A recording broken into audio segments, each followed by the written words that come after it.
844-VICTIMS. Bear Smokehouse Barbecue in Asheville has two things that all Sportsocracy fans crave: bold flavors and big portions. Oh, yeah. And they've got the balls. Bear's famous bear balls are packed with mac and cheese, pulled pork, cornbread, and deep fried and then topped with bacon and cheese sauce. This is the place to be. Live music on Saturdays and the first Sunday of every month. They partner with the Guitar Bar to host Mr. Jimmy's Barbecue Blues. Bear Smokehouse Barbecue in downtown Asheville and South Asheville. Portions of the following program were pre-recorded. From the Ingalls Studio, WPEK Fairview, WMXF Waynesville, W225CJ Candler, the #1 preset in your car, and the new and improved iHeartRadio app. Free never sounded so good. Live from the Ingalls Studio, I can't wait to play with myself every day. the Sportsocracy. Damn the devil to hell! Let the big dog see! Let him on the field! Come get you some of this. Fire them cannons! By golly, put more powder in those things. He couldn't take any more disappointment. Oh, my God. The Jets killed him.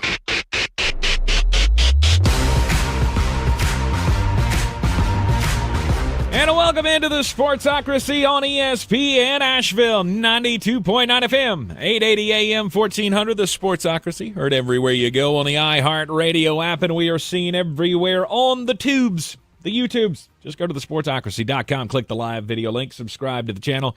Join us in the chat. I am Tank Spencer, coming to you live from the Ingalls Studio, and he is at ESPN draft nerd Jeremy Green from the NFLDraft.net, Mullet Manor. What it do? What? You're just kind of holding your excitement down for a mock draft Tuesday. Oh no, mock draft Tuesday is an unexpected, very wonderful thing that is happening today that I'm very excited about. It is a mock draft Tuesday here in the Sportsocracy, as we'll keep the ball rolling from yesterday's first round mock draft. We'll do second and third rounds today as we get you ready for the 2025 NFL draft coming up in Green Bay, Wisconsin. And yes, we'll be going on the Ingalls Living the Dream Tour, the Parks Ford of Hendersonville mobile studio. You're saving up all the miles, right? That's why you're staying home. You're that's saving part up of all it. the miles for the trip. Right? Well, I mean, that's part of it because it's going to be a whole mess of miles. We will depart on Tuesday. And not get there until Wednesday. So there's that. So it's gonna be a lot. We've got a lot of rankings to do, a lot of mock drafting to do, a lot of news to sift through. Of course, today is April Fool's Day, so don't buy anything that you're reading on Instagram. Yep, this is the day every year that I say this is the dumbest thing we do. Whole day where everybody just lies to everybody, which is just moronic. Oh man, I heard about a good one this morning, Jeremy, involving our good friend Randy Houston. Apparently, some point back in the 70s or something, when he was on WWNC, he went on the air and told everybody that there was an Arbor Day parade in Emma today, and he said hundreds of people showed up. That's pretty solid. They just started lining the streets in Emma like, hey, there's a parade. No parade today. An Arbor Day parade? What would that look like exactly? I'm not sure. Would it have the Stanford tree by any chance? Well, I think on short notice. That even back in the 70s, that was above the Emma budget. I don't think you could get that. You can get, there's several cows around. You could have pulled in for the Arbor Day parade. Oh, April Fool's jokes never were my thing. No, they're dumb. They're dumb. Oh, and by the way, the we're pregnant thing, that doesn't really play the way you think it does. Well, we're having a baby. I don't think you are. It is, of course, a day of reckoning in the NFL, or not. The NFL owners' meetings take place down in Palm Beach, and they're not going to do the tush-push ban. So stupid. I don't think it's going to happen. So stupid. They've already decided they will not be voting on it this week. So those of you who were hoping that the touche push was going to get banned. The touche push. The Philadelphia Eagles and the Buffalo Bills. Needs to happen. Get it out of here, Tank. Needs to be done. It needs to. There were some rule changes as well. Nothing major, I guess. The biggest thing is the overtime rule. In overtime, for every game, both teams will get the ball. We have decided. As it should be. That's no fine. more of this in the regular season only. If the first team scores a touchdown, then it's over. None of that. Both teams will get the ball in overtime forever and always. Regular season, postseason, all the things. Matt, so there's progress. Matt in our YouTube chat, who we love, here's my hot take. If you don't like the touche push, stop it on defense. It's not about the stopping it. Yep. That's what none of you have ever listened to. It's not about the stopping it. It's exactly what happened in the NFC Championship game. Do you realize the amount of eye broccoli that was? Do you realize how big of a black eye that looks like? See, the NFL, you're way up here. Everybody else is down here fighting for table scraps. They're looking for those little crumblets that were on my plate as we were going through the moon pie eating contest. You need to preclude anything from making you look stupid. And the touche push makes you look stupid. All right, let me the touche push does not make you look stupid. What makes it very you look much does. stupid is jumping off sides to try to stop it. Because you can't stop it. Because you know exactly when the ball's getting snapped. And when you're trying to go 6 inches at a time, it's not stoppable. Not with a team that's built to do it. All right, I'm going to give you a comparison, and maybe it'll explain to you how unbelievably stupid this is.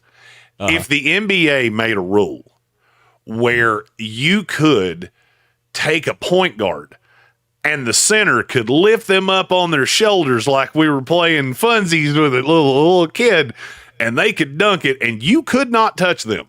Do you see how stupid that sounds when I say it out loud? Sure. It's basically the same premise. It's not basically really the same. So you know the snap count factor fiction. You're stopping play. You're like what you're talking about is completely out. Oh, no. I didn't say you stop play. Out of the theme No. You get the point guard up on the center football. shoulders, and once he's up there, you can't touch him. No, Of course not. you're That would playing be a 3-on-5 for a minute. No, Because factor fiction, protect. you know the snap count because you're the one snapping the ball. Yeah. Okay, so you already have an advantage of blowing up off the ball. You're pushing somebody into this. I have no ability to do that on the other side. Agreed. It's dumb. It's dumb. It's dumb. It's dumb. Dumb. That's how It's it always been works. dumb. There's a reason we didn't do it for 60 years. It was a banned play for 50 years. Oh, you're just mad about the aiding the runner, right? You should never be allowed to push a runner forward ever. That's moronic at best. It's the Reggie Bush argument, right? Well, I mean, I lost $8 million on that game, so yes, I am still sensitive about that. So maybe I am a little biased. I was gonna say you ought not have done that. I lost a boatload of money on that. Wait a minute, you were still in high school when that happened. No, I wasn't. That was my first year out of high school. It was in 06. Oh, okay. All right. He blew the entire paycheck. I blew the entire season of winnings. That's how confident I was in Notre Dame. I took a net 0 for a year because of Matt Leinert's jackass. Yeah. Anyway, Tush Push is here to stay, at least for now. They'll bring it back up at some point. They'll fight about it once again. For sure. It might actually have to come to two GMs come to blows over it before the rule changes. But and I'm looking forward to it. Continue to be hotly contested. Yeah, whatever GM is on the side of banning it, you just call me, bro. I know a big mulleted dude that's on your side. All right, you're in the Sportsocracy, and this is ESPN Asheville, 92.9 FM, 880 AM, and 1400. We got to jump into this thing, or else we're not going to get through 2 rounds of the mock draft today. So welcome to Nerddom, ladies and gentlemen. It's the second round of the Sportsocracy mock draft, of a mock draft Monday/Tuesday. Nerd time. It's nerd time for all of us. It is nerd time. So we left off when we last left our heroes. The 32nd pick in the 2025 NFL Draft was the Philadelphia Eagles, doing the thing the Eagles do of just taking just some freak athlete and figuring out how to, wreck quarterbacks' lives with him. Taking Michael Williams out of Georgia. The first pick in the second round. Number 33. It's me, and it's me. It's Ernest T. And you know what I love doing when you've drafted a quarterback, which the Cleveland Browns in this scenario have. What do I want to get you? Weapon. A toy. And we're going to get you a toy because he shouldn't still be on the board, but he is. So I'm going to Emeka Egbuka. I know this sounds insane that he doesn't go in the first round. I'm getting to a point I can't figure out how he does go in the first round. Right. He has almost beyond a shadow of a doubt, the safest floor I've ever seen. There is no doubt in my mind he is going to be somewhere between the 25th and the 35th best receiver in the NFL for about the next 10 years. The problem is there is no upside where he is better than 25. There is no downside where he is worse than 35. So what do we do with that? You trust in it. You trust it, but that's a second-round pick. That's not a first-round pick. I've argued this with receivers forever. That's a second-round pick. Mm-hmm. If you told me right now you were – I'm trying to – God, off the top of my head, I'm trying to find the best example of the. If I told you right now you were drafting Adam Thielen for the last 12 years, would you have taken that in the first round? Because I wouldn't. No. I'll happily take it at the top of 2, though. Yep. And he's an Ohio State guy. It's all just hunky-dunky. So at 33 with the Cleveland Browns, I'm going Emeka Egbuka. All right. Number 2. Number 34 overall. You also have a team that drafted a quarterback. I do. I do have a team that drafted a quarterback. They traded down from 3 to 6 to get Shedeur Sanders, picking up a second-round pick, which is coming up here in about 4 picks. Yep. And a second-round pick the following year, correct? Yes. I believe that's how that went. I used the Jets Colts trade of I don't think you would get as much because it's not for a quarterback. The Jets gave up 3 2s, so I went 2 2s for the Raiders to move up from 6 to 3. Mm-hmm. Okay. How about protection for the quarterback? They need that desperately as well.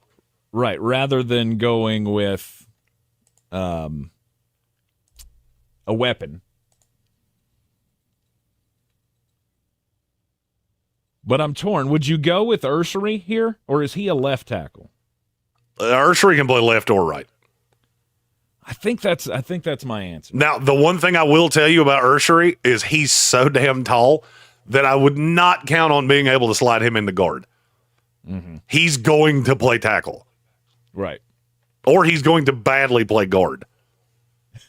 or badly. See Evan Neal. Yes. And that's not great. But I'm going to need Evan Neal to do something.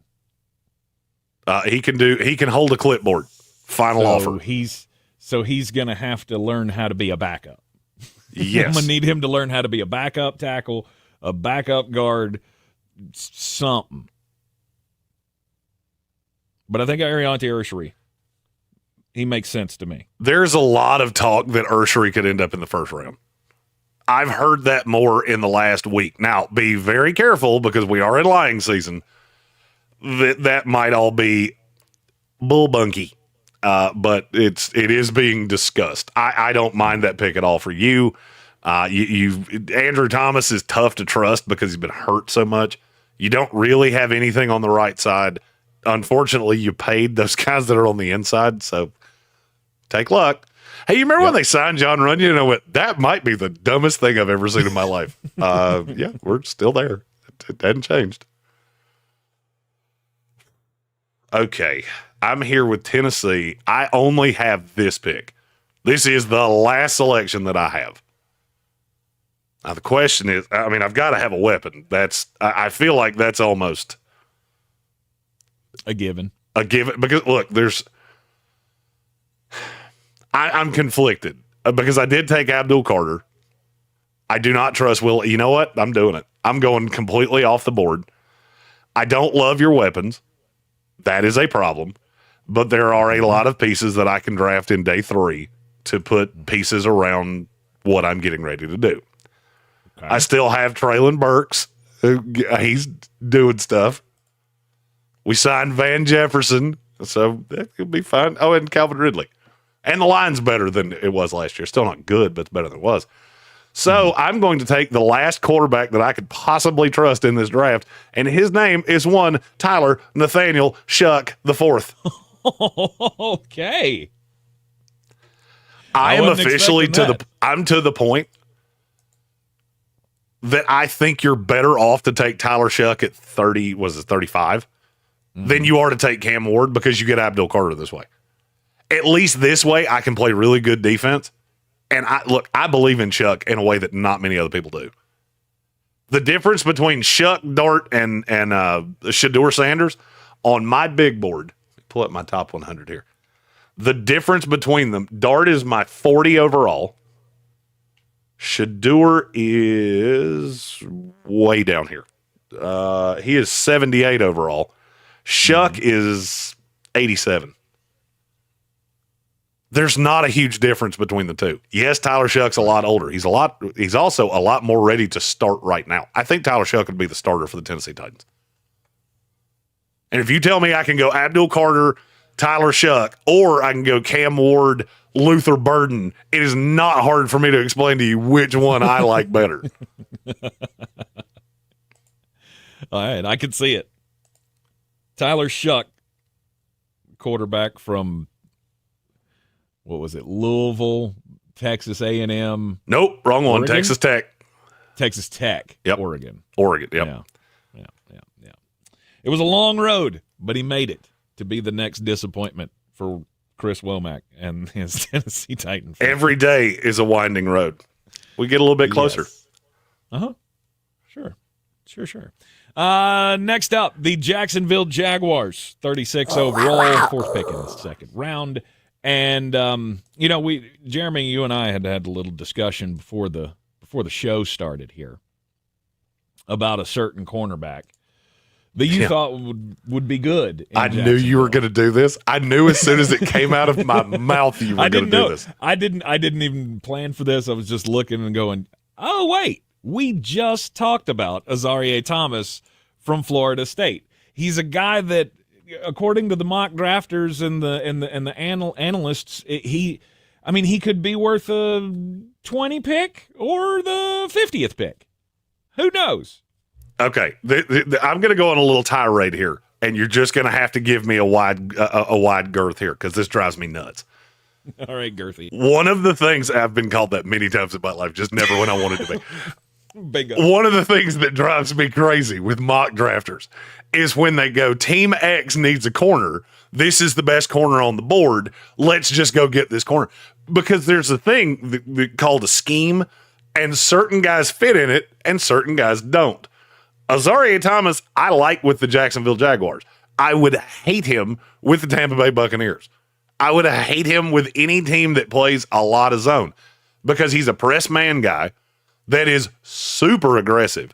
And if you take him off the receiver, you're basically taking away the entire reason that he's here.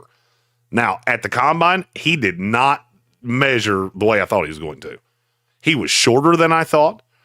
He was basically everything that they measured on him was shorter than I thought it would be, because I thought he was a big physical press man corner. He's actually about 6'1.5". That is still taller than the average NFL corner. And I think putting him on the outside in Jacksonville, if you can get Tyson Campbell back to where Tyson Campbell's supposed to be, those two can be a 1A, 1B with the other kid from Florida State, whose name is currently eluding me, that they drafted last year, playing out of the slot. And now I'm looking at your secondary going, that's not bad. I still don't understand why you signed Eric Murray for more than 18 cents, but okay. But you're the Jacksonville Jaguars, and that's what you do. Yes. Jordan Lewis, by the way, is the slot corner. All right, so 36 overall to Jacksonville Jaguars, Azareye'h Thomas, cornerback out of Florida State. Now, Jeremy gets to do when we come back from the break, what he did for the Cleveland Browns. Or maybe he'll have a weapon for Shedeur Sanders and the New York Giants coming up next here on ESPN Asheville. At Tractor Supply, we know that a winning season We're clear. is practice, teamwork, and a can-do attitude. Thankfully, when it comes to teamwork, it's great to have a neighbor like Tractor Supply. No matter the season, our team members are here to help. Like you, they know that nothing beats the feeling of seeing all your hard work pay off. Whether you're caring for pets, chickens, or a few acres, we have everything you need to get the most out of life out here. Season after season, Tractor Supply. For life, out here. Febreze. As a rideshare driver, I love keeping my car smelling fresh and clean. So when I'm driving, I only trust Febreze car vent clips, featuring 3 distinct intensity settings, because it's that little touch that sets me apart. I can turn the intensity down for subtle freshness, or I can turn it up for when I want lots of scent. So whether it's set to low, medium, or high, with Febreze car, I know my car's going to smell amazing.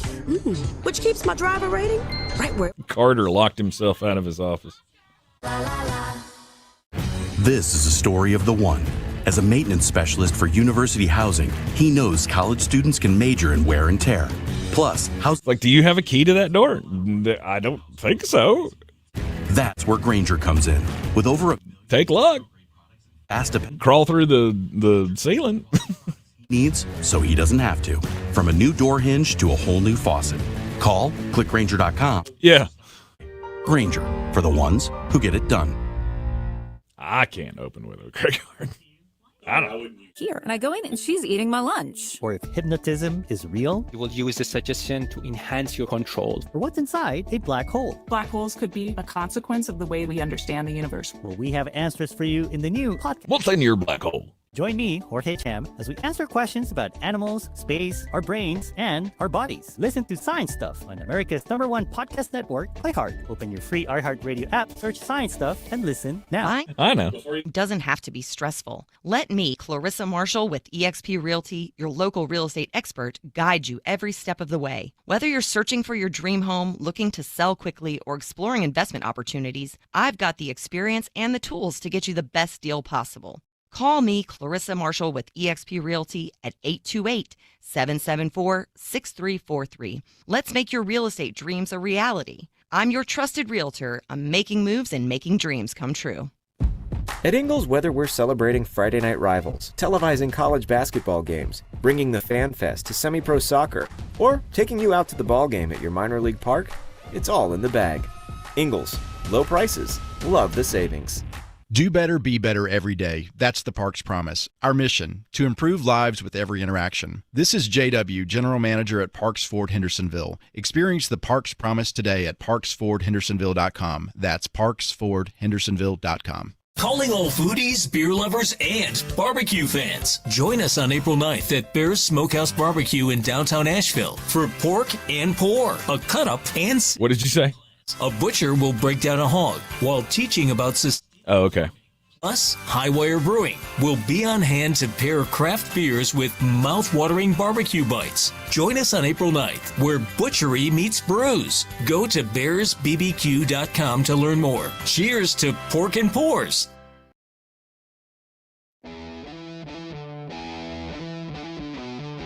The Sportsocracy. That is some good, clean family fun there, eh, God?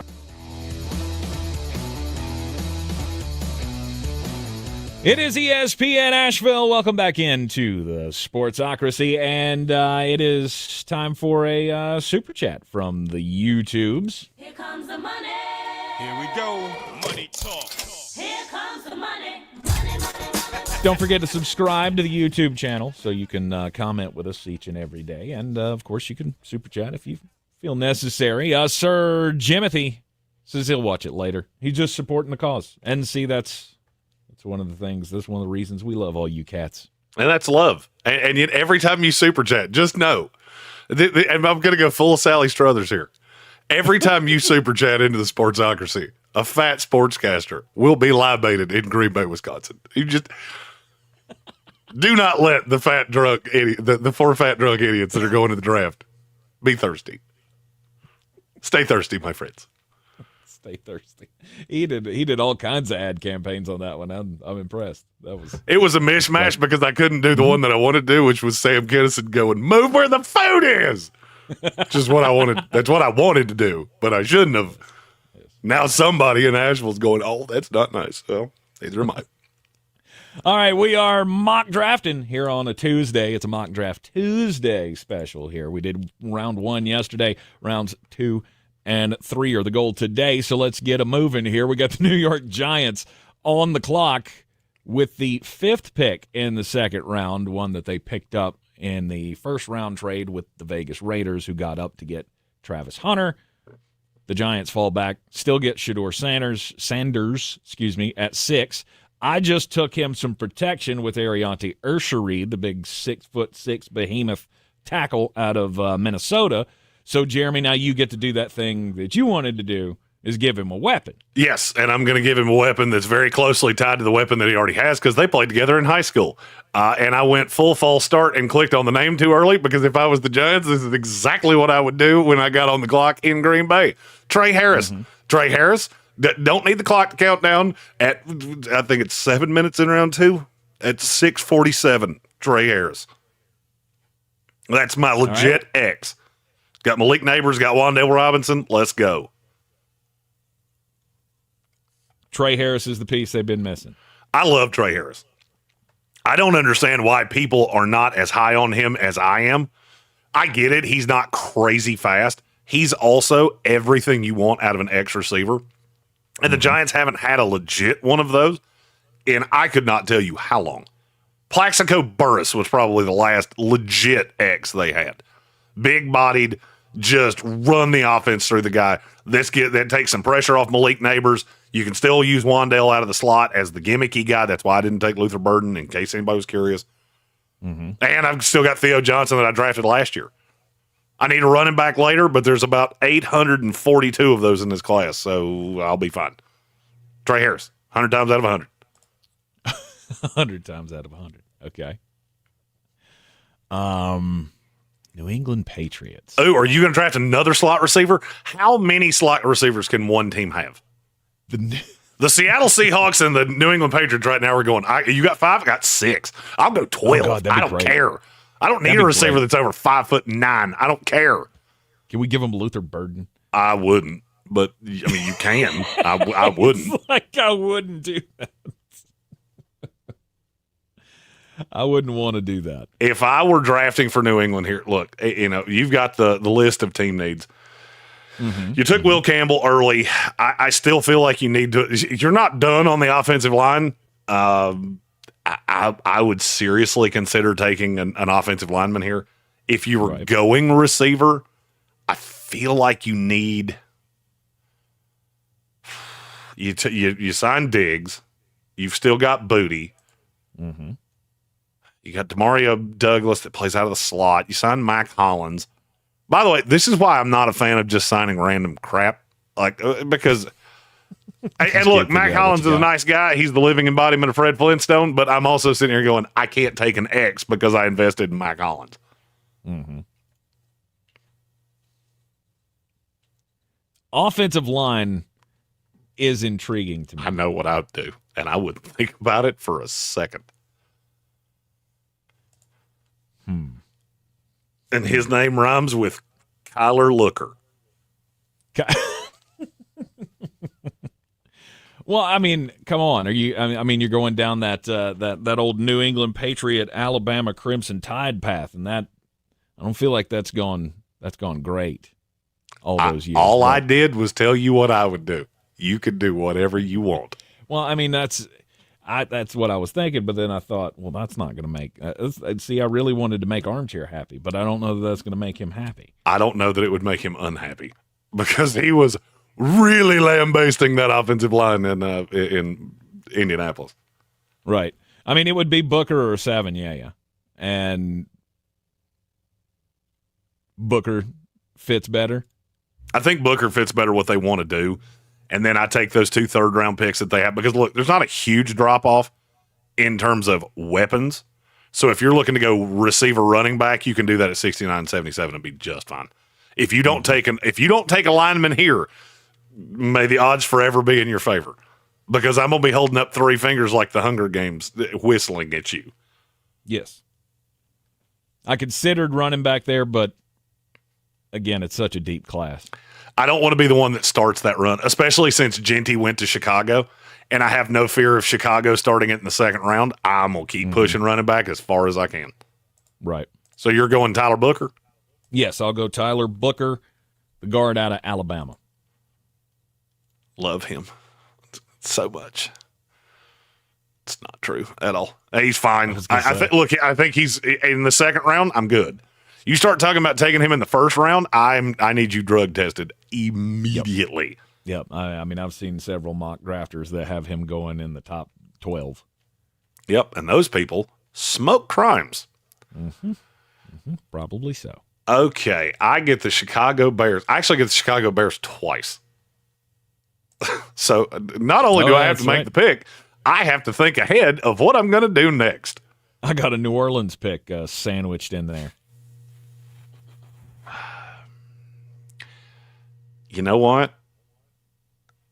I'm gonna go twinsies here, because I know you don't particularly like the guy that I'm considering, but there's a possibility that you, because I've got 2 guys in mind. I'm gonna go Demetrius Knight out of South Carolina. I hate this linebacker class. I hate it, because even Jahad Campbell, who's the number 1, I don't think he's a linebacker. I think he's an edge. So here I get a player that can fill that need that I currently have for a Sam.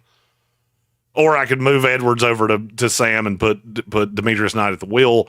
I've got malleable pieces here. This gives me a linebacker core with TJ Edwards, Tremaine Edmonds, and Demetrius Knight that is absolutely evil. And in base alignments, take luck. Demetrius Knight for me is a top 30 player in this draft. I do not know why other people are not seeing it the way that I am. I just don't get it. And trust me, I get it. He's an older guy. I always leave that out with Demetrius Knight. I say it every time with Darius Alexander. I don't say it with Demetrius Knight. He is just one of those guys that he made that South Carolina defense run, because he was the guy that cleaned up everything. And I think he can do that here in Chicago as well. All right, so Demetrius Knight.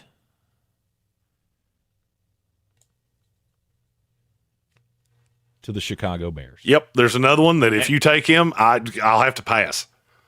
There's another player on the board that I will literally have to pass if you take him, because I don't know what to do from there. All right. New Orleans Saints. I need to beef up that secondary. And I'm going Trey Amos from Ole Miss. You know, there are times that you say things, and I'm just so damn proud. Like, I'm just so proud.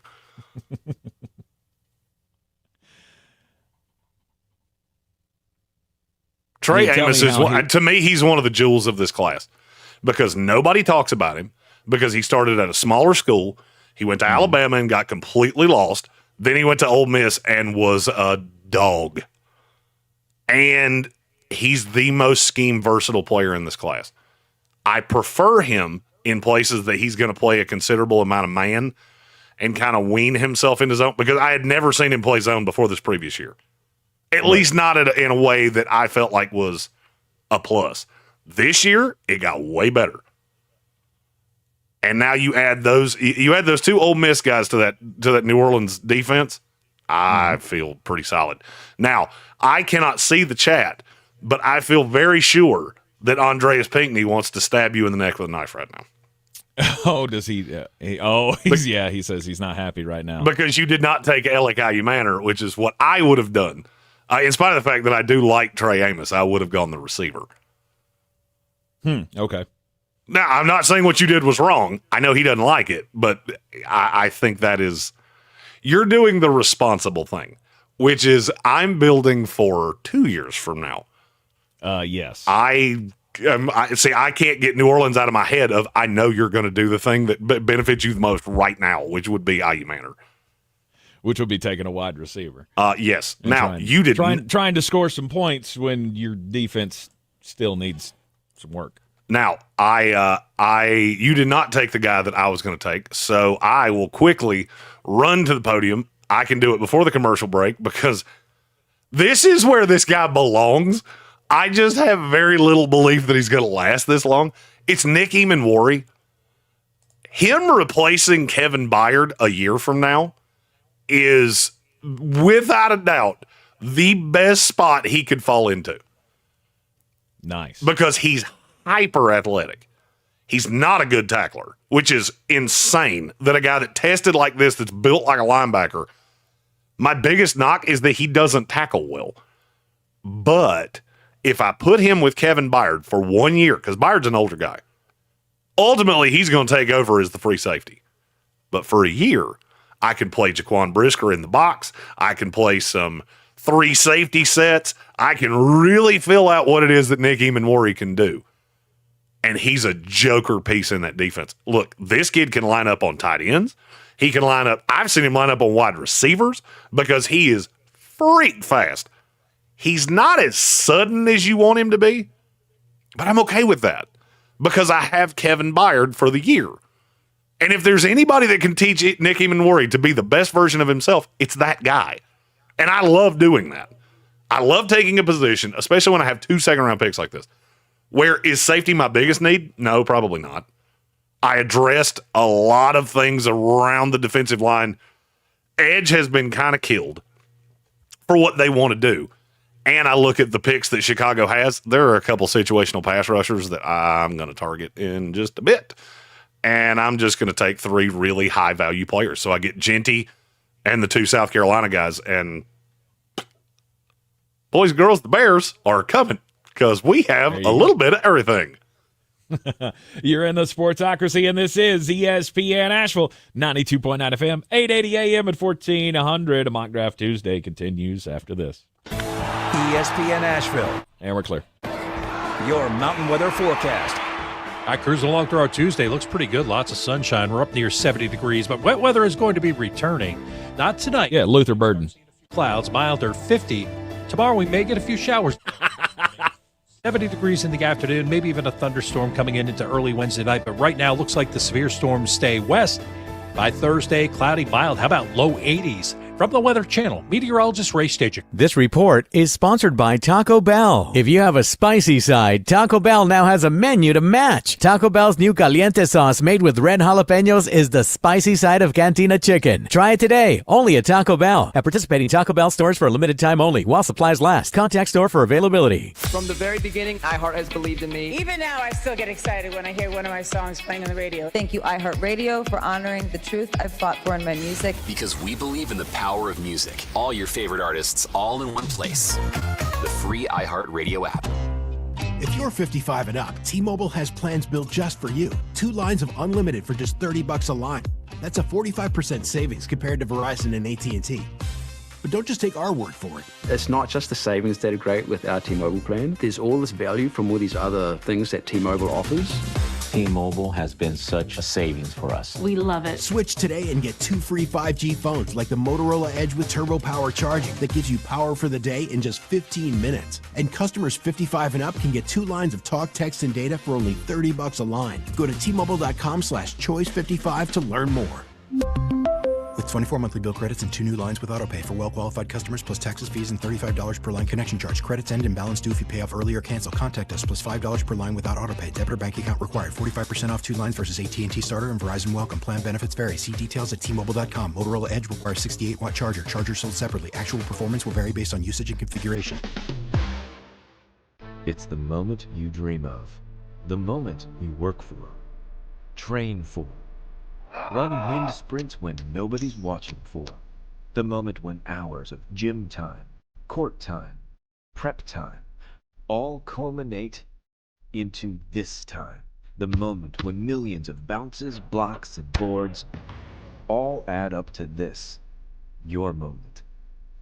Ingalls, we're with you every step of the way. Mountain Graphics and Showtime Sports have teamed up under a new local owner to serve our community with the finest custom apparel and unique branded items at the best price. Mountain Graphics and Showtime Sports can customize whatever you, your team, or your local group may need with high-quality screen printing, embroidery, and laser engraving. Visit mtngraphicsavl.com or showtimesportsavl.com. That's mtngraphicsavl.com or showtimesportsavl.com for your local one-stop custom apparel shops. This is J.W. Whitley, General Manager at Parks Ford of Hendersonville, introducing you to this month's Parks Community Heroes, Corey and Kristen Short and the entire team at Silverados, who converted their music venue in Black Mountain into a donation and distribution zone in the wake of Hurricane Helene. Corey and his team founded Valley Strong Disaster Relief, dedicated to providing essential support to our neighbors in need. Nominate your Parks Community Hero at parkscommunityheroes.com. Experience the Parks Promise today at parksfordhendersonville.com.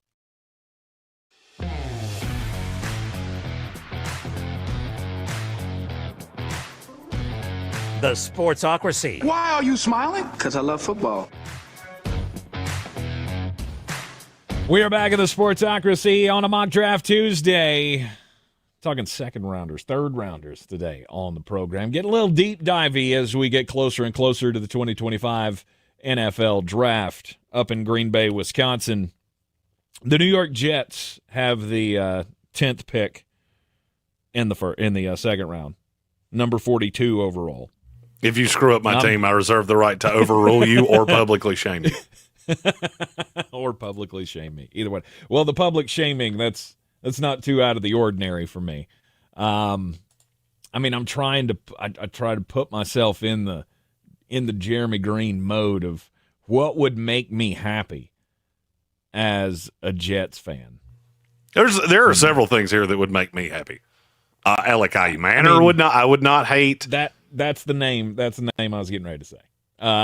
Alec Manor seems to me to be the most Jeremy Greeny pick. He would not be who I would have taken, just to be clear. No.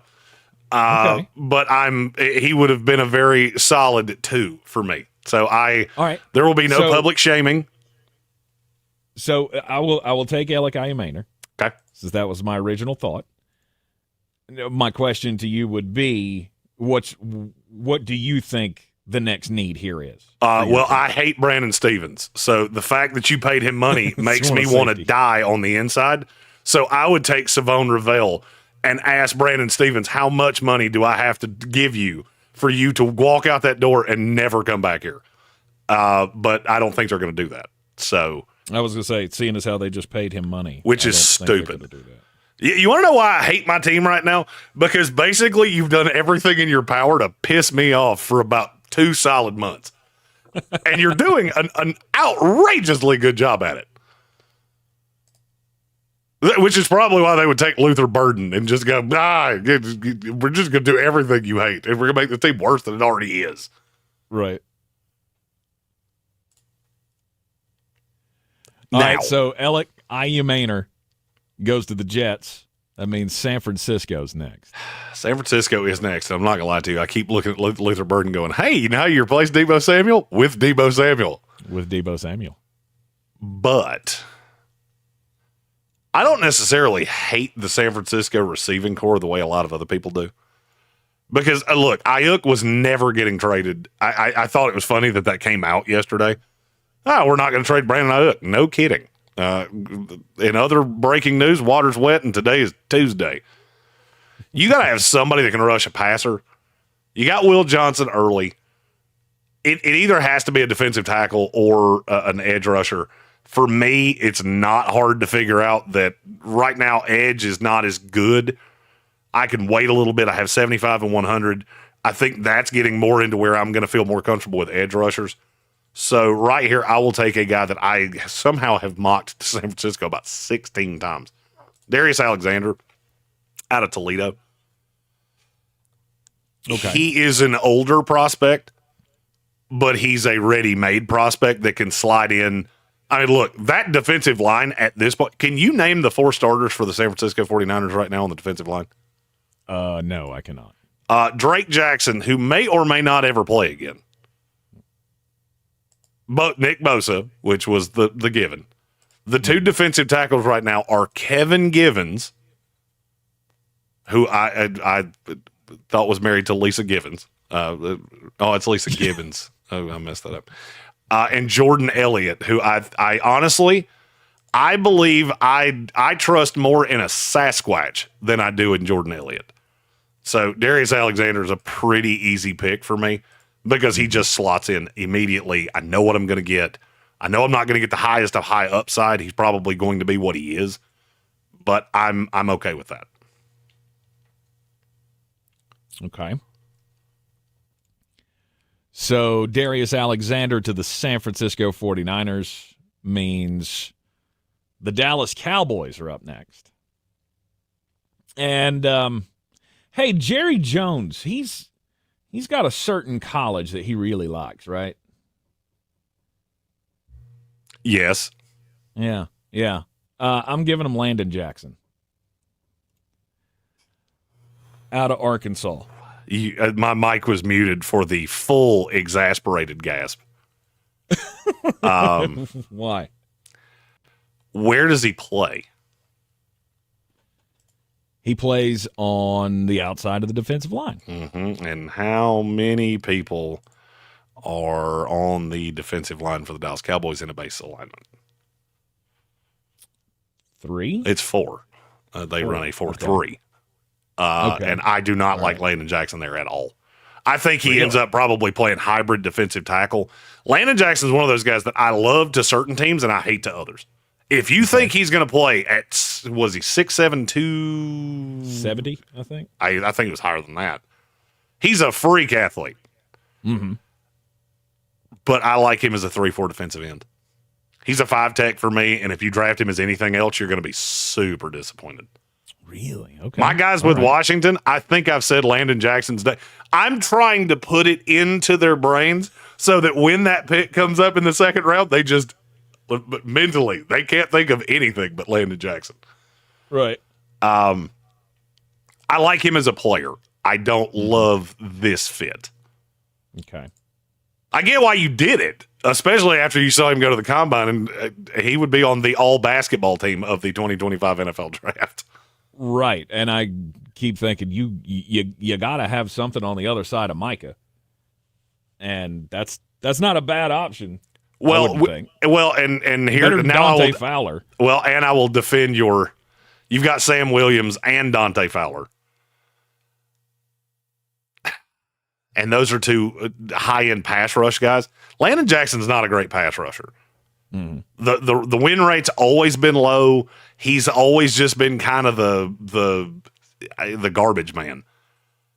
So I get it. I would have gone a different route, but that's why we do these exercises, because Tank gets his picks as well. Indeed. So at 45, it's the Indianapolis Colts. So I took my biggest need, which was a tight end. I really need an interior player. I wish there was a linebacker that I had any faith in whatsoever, because their linebacking core is awful right now. Mm.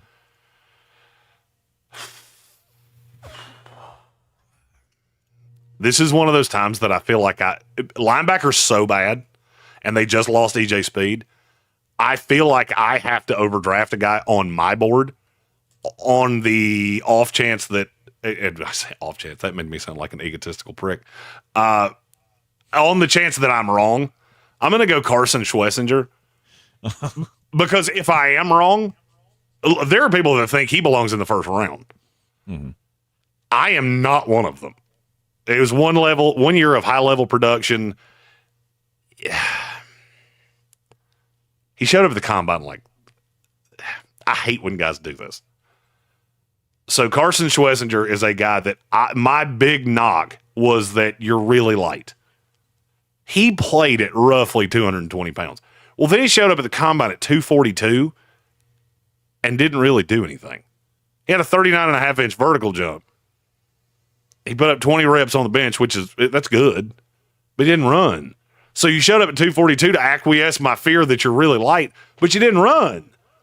Because I think you would have been slow as molasses at 242.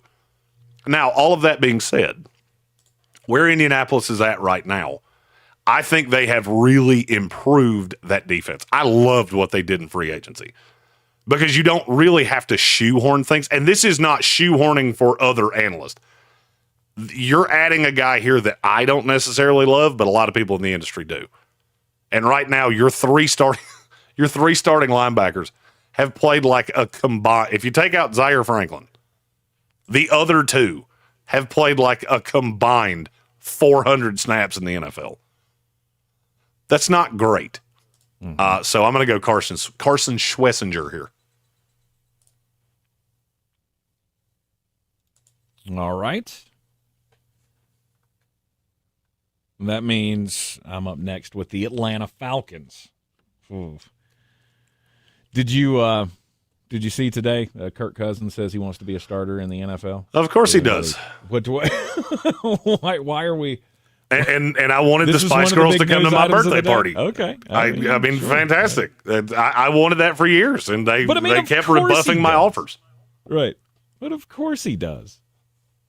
But no trade partner has come forward for Kirk Cousins or the Atlanta Falcons.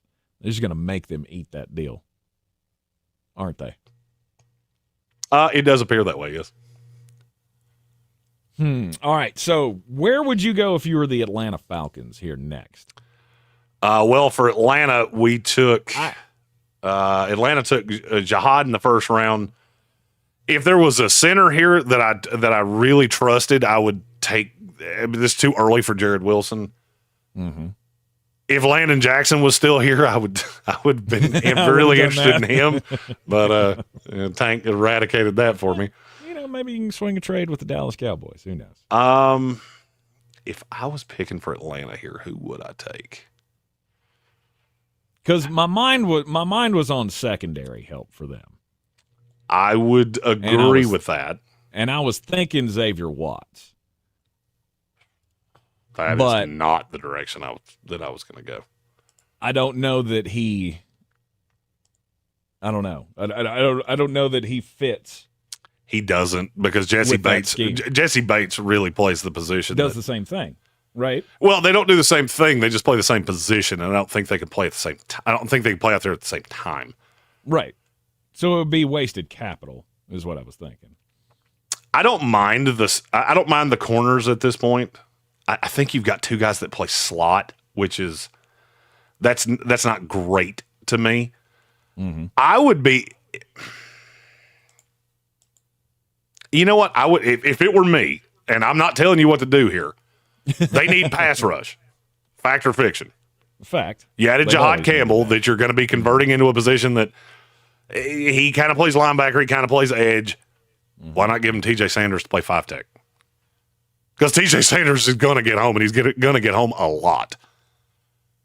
And you put him in front of Jihad Campbell, and now, now I have two guys that can hurt your feelings. Bull Rush McIntyre with TJ Sanders, and I have Jihad behind him to clean that up. Yeah, I would like that a lot. See, this is why I like shopping these things, because that sounds good to me. Let's go TJ Sanders. I love TJ Sanders.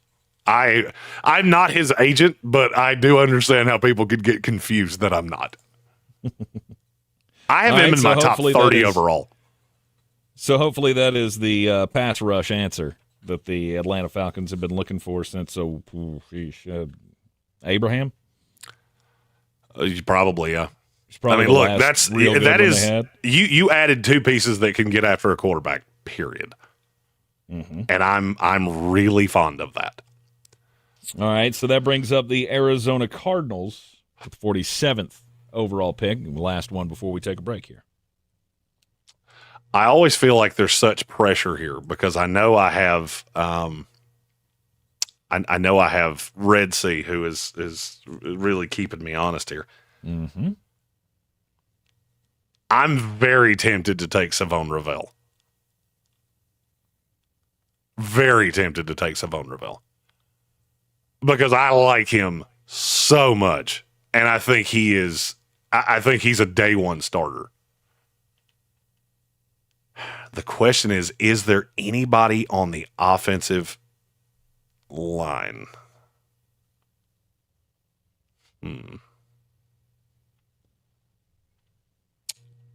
I see Red Sea's approval in the chat, so that's where I'm going to go. He's like, I'm not going to because I keep looking at Tyleek Williams going, if you hadn't signed Dalvin Tomlinson, that's what I would do instantaneously, and I would not think about it.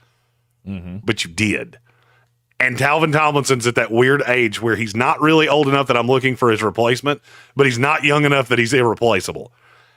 And so that gets so weird for me, and I don't think I'll be able to get one later. But I know I'm not going to be able to get a high upside corner like Savon Ravel. So that's where I'm going to go. I'm not going to overthink this. All right, Savon Ravel at the 15th pick of the second round. Do you want to do one more just to make it an even 16 to get us halfway through the round? Oh, well, I mean, we could, but we're already a minute over the break. So we should probably take the break. And then when we come back, we will kick it off with the Miami Dolphins with the 16th pick in the second round of the Sportsocracy Mock Draft Tuesday Spectacular. ESPN Asheville. Your mountain weather. We're clear. I cruise along through our Tuesday. Looks pretty good. Lots of sunshine. We're up near 70 degrees, but wet weather is going to be returning. Not tonight, but we might start seeing a few clouds. We usually try to hit it at 54. In the morning, 70 degrees in the afternoon, maybe even a thunder. So, no, we did not go way over. Severe storms. You let me muck around for 2 more minutes about Miami, and we would have. Race staging. This report is sponsored by Compassion International. Every day, a child in poverty waits for a sponsor is another day of hopelessness. There are who've been waiting over a year. End their wait. Sponsor a child with compassion today. Just text the word radio to 83393. Progressive knows owning a home can be hard, but not always. Like when you're relaxing on your patio, enjoying a nice, quiet evening. So quiet. Except for the sound of the neighbor's party. Which you said... Oh, why is that? Quiet night on the patio, that's not exactly busy, is it? Maybe you should just stay inside. At least Progressive's Home Quote Explorer lets you easily compare rates. Well, and that can't happen because you'll veto me if I do something dumb. Affiliates and third-party insurers. Comparison rates not available. Right. Prices vary based on how you buy. At Tractor Supply, we know that a winning season out here takes practice, teamwork, and a can-do attitude. Thankfully, when it comes to teamwork, it's great to have a neighbor like Tractor Supply. No matter the season, our team members are here to help. Like you, they know that nothing beats the feeling of seeing all your hard work pay off. Whether you're caring for pets, chickens, or a few acres, we have everything you need to get the most out of life out here. Season after season, Tractor Supply. For life, out here. Congrats to Appletree Honda on the 2024 Honda Council of Excellence Award. Appletree Honda with the 2025 Ridgeline, 2025 Pilot, and the all-new 2026 Passport. Appletree, Western North Carolina's local Honda dealer and home of the Appletree Advantage, I-26 Airport Road, Asheville. Have you ever wondered if your pet is lying to you? Why is my cat not here? And I go in and she's eating my lunch. Or if hypnotism is real? You will use this suggestion to enhance your control. Or what's inside a black hole? Black holes could be a consequence of the way we understand the universe. Well, we have answers for you in the new podcast, Science Stuff. Join me, Jorge Cham, as we answer questions about animals, space, our brains, and our bodies. Listen to Science Stuff on America's #1 podcast network, iHeart. Open your free iHeartRadio app, search Science Stuff, and listen now. Looking to buy or sell in Western North Carolina?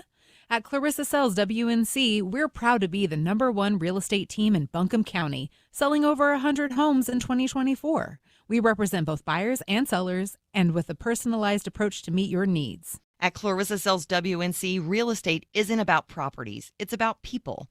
Call me today, Clarissa Marshall, at 828-774-6343. When it comes to real estate, we're here for what matters most, you. This is J.W. Whitley, General Manager at Parks Ford Hendersonville. I would like to introduce you to some of our very own Parks Community Heroes, like Jeff and Chris, who led a fleet of Ford commercial vehicles throughout the night, delivering supplies with emergency services to all corners of the county and first responders. Like Daniel, a veteran who accompanied law enforcement and other veterans to perform search and rescue operations. Nominate your Parks Community Hero today at parkscommunityheroes.com. That's parkscommunityheroes.com. Experience the Parks Promise today at parksfordhendersonville.com. In the aftermath of Hurricane Helene, we found out a lot of things about our community. We saw neighbors helping neighbors, and we learned in desperate times one of the best things to have around is a redneck with a chainsaw. Not just a chainsaw, boy, just country boys in general. When you live in these mountains, you figure it out. Like, you make stuff happen. After answering the calls for help that they heard on the radio, the Chainsaw Brothers are still here, making it happen the right way. fair, insured, and local. Need tree help? Call the Chainsaw Brothers, 316-1013. 316-1013. Bear Smokehouse Barbecue in Asheville has two things that all Sportsocracy fans crave: bold flavors and big portions. Oh, yeah. And they've got the balls. Bear's famous bear balls are packed with mac and cheese, pulled pork, cornbread, and deep fried and then topped with bacon and cheese sauce. This is the place to be. Live music on Saturdays and the first Sunday of every month. They partner with the Guitar Bar to host Mr. Jimmy's Barbecue Blues. Bear Smokehouse Barbecue in downtown Asheville and South Asheville. Looking to buy or sell in Asheville? At Clarissa Sells WNC with eXp Realty, we're proud to be the #1 real estate team in Buncombe County. Give us a call, 828-774-6343. We're here for what matters most, you. From the Ingalls Studio, WPEK Fairview, WMXF Waynesville, W225CJ Candler, the #1 preset in your car, and the new and improved iHeartRadio app. Free never sounded so good. The Sportsocracy. It fires me up, man. I love it. Say it one more time. The Sportsocracy. Shake it back! Beer City's best sports talk. It is gross. Just earlier. They are mature, actually. You just have to get to know them better. Your lunchtime dose of dumbassery. Live from the Ingalls Studio.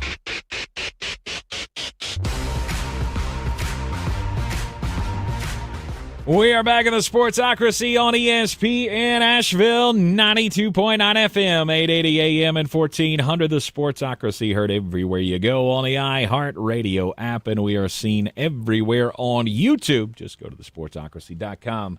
Click that live video link, subscribe to the channel, and join us in the chat. It is a mock draft Tuesday. The owners' meetings are, midway point, I guess, down in Palm Beach. I think it goes through. I think it goes through Thursday, but I could be wrong. I think I read that it wraps up tomorrow. But did it start last week or did it just start on Monday? It just started yesterday. Well, they got down there Sunday because they took the picture Sunday. Gotcha. So, you also got to remember, this is one of those times that I'm going by the media calendar of when they told us to get there and when they told us to leave. So that doesn't necessarily mean that anything's actually happening.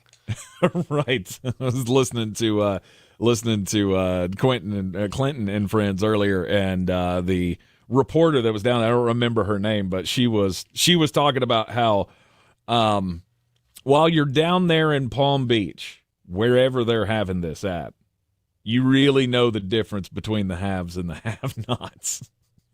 The owners and the GMs and such have all gotten together, and you can guarantee the NFL spared no expense for the owners' meetings down there in Palm Beach. The NFL draft is right around the corner. We got the big trip to Green Bay, Wisconsin coming up on the Ingalls Living the Dream Tour with our good friends at Parks Ford of Hendersonville. The mobile studio going to get us where we need to be. Clarissa Sells WNC.com. And, of course, our newest sponsor, the Bears Smokehouse Barbecue down on Cox Avenue, home of the Balls. The draft trip is going to take many, many hours.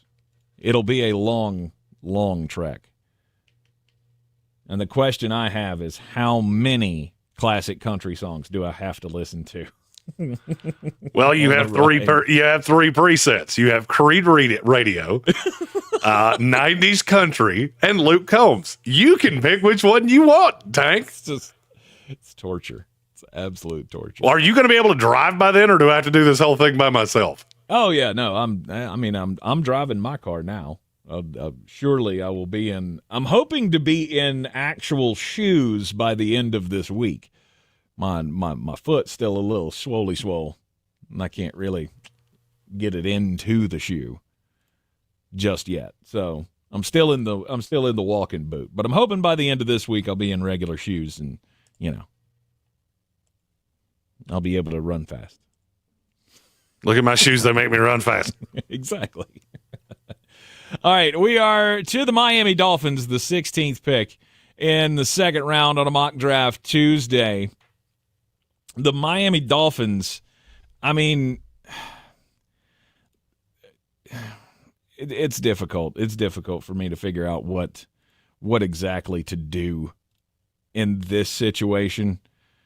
Part of me wants to go safety, for them? I think that is definitely a need. Question is, which one are you going to take? Because there's really only one that makes sense here. And he doesn't necessarily make as much sense for them.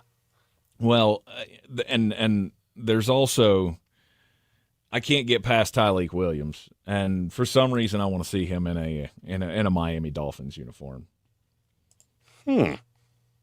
That's not bad. I have no qualm with that.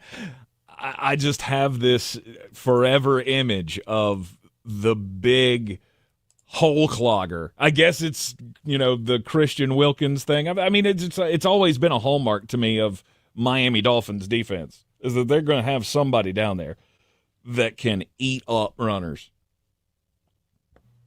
That's not bad. Tyleek Williams to me is a good answer.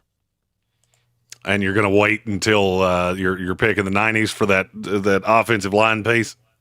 Yes. It's okay, because both of the guys I was looking at, I kept looking at going, I don't think it's that. This might be a little early. Okay. So went Mike Green with the first pick for Cincinnati. Okay. And this is pick 49 overall. It is. There are a lot of places I could go here. But I just keep coming back to, it's got to be on the defensive side. Do I go defensive tackle or do I go secondary? They seem way too settled with Geno Stone and Jordan Battle. Okay. I got the edge rusher. If they keep Hendrickson, they're in good shape, which I don't know if they're going to or not. I'm gonna. I hate this spot.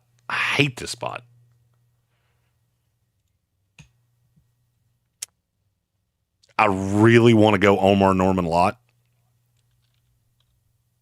because I've got to generate pass rush. Mm-hmm. And I think he is elite at doing that. That might be a hair of a reach, but I can't figure out where else I would go. If I don't do it now, I'm not going to get one.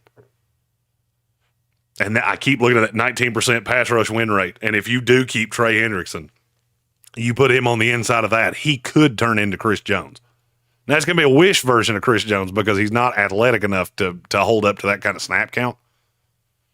But him and if you can get anything out of Jenkins, now we're looking at look, I don't think the secondary is that terrible for Cincinnati. They didn't consistently enough get pass rush.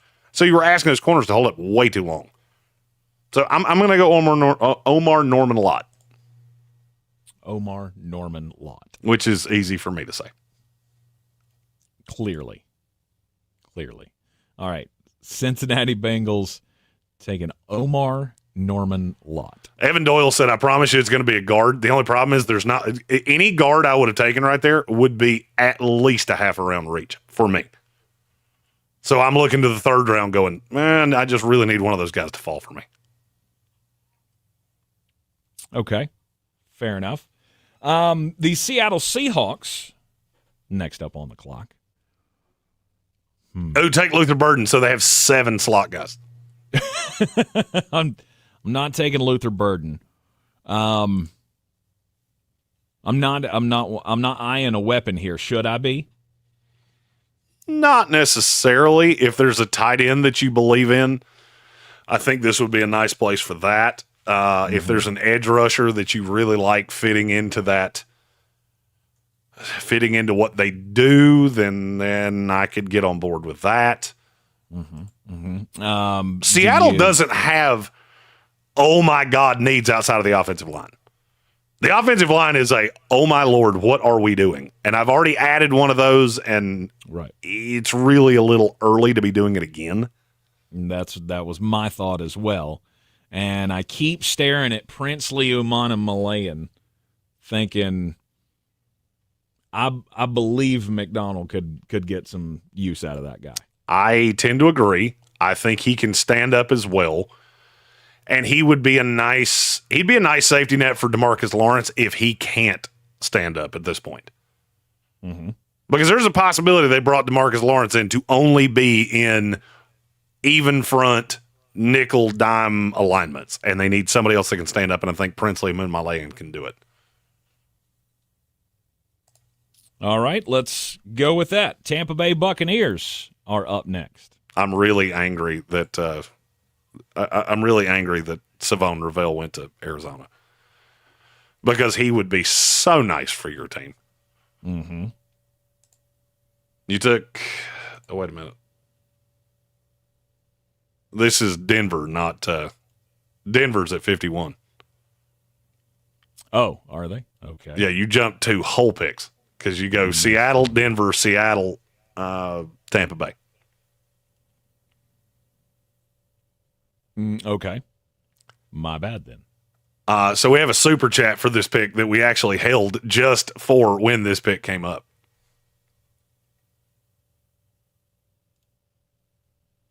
Anything? Bueller. Sorry. Well, we have a super chat for this pick. Oh. Okay. All right. Here we go. Super chat. Sorry. Here comes the money. Here we go. Money talk. Here comes the money. Felt like I was talking to a cat there for a second. Like, no, you were. Don't care what you have to say. I'm so confused about where we're at right now.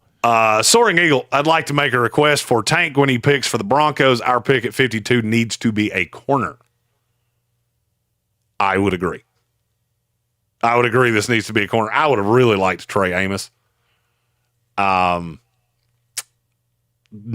where we're at here, because he's not on the board. I don't like Maxwell Hairston nearly enough.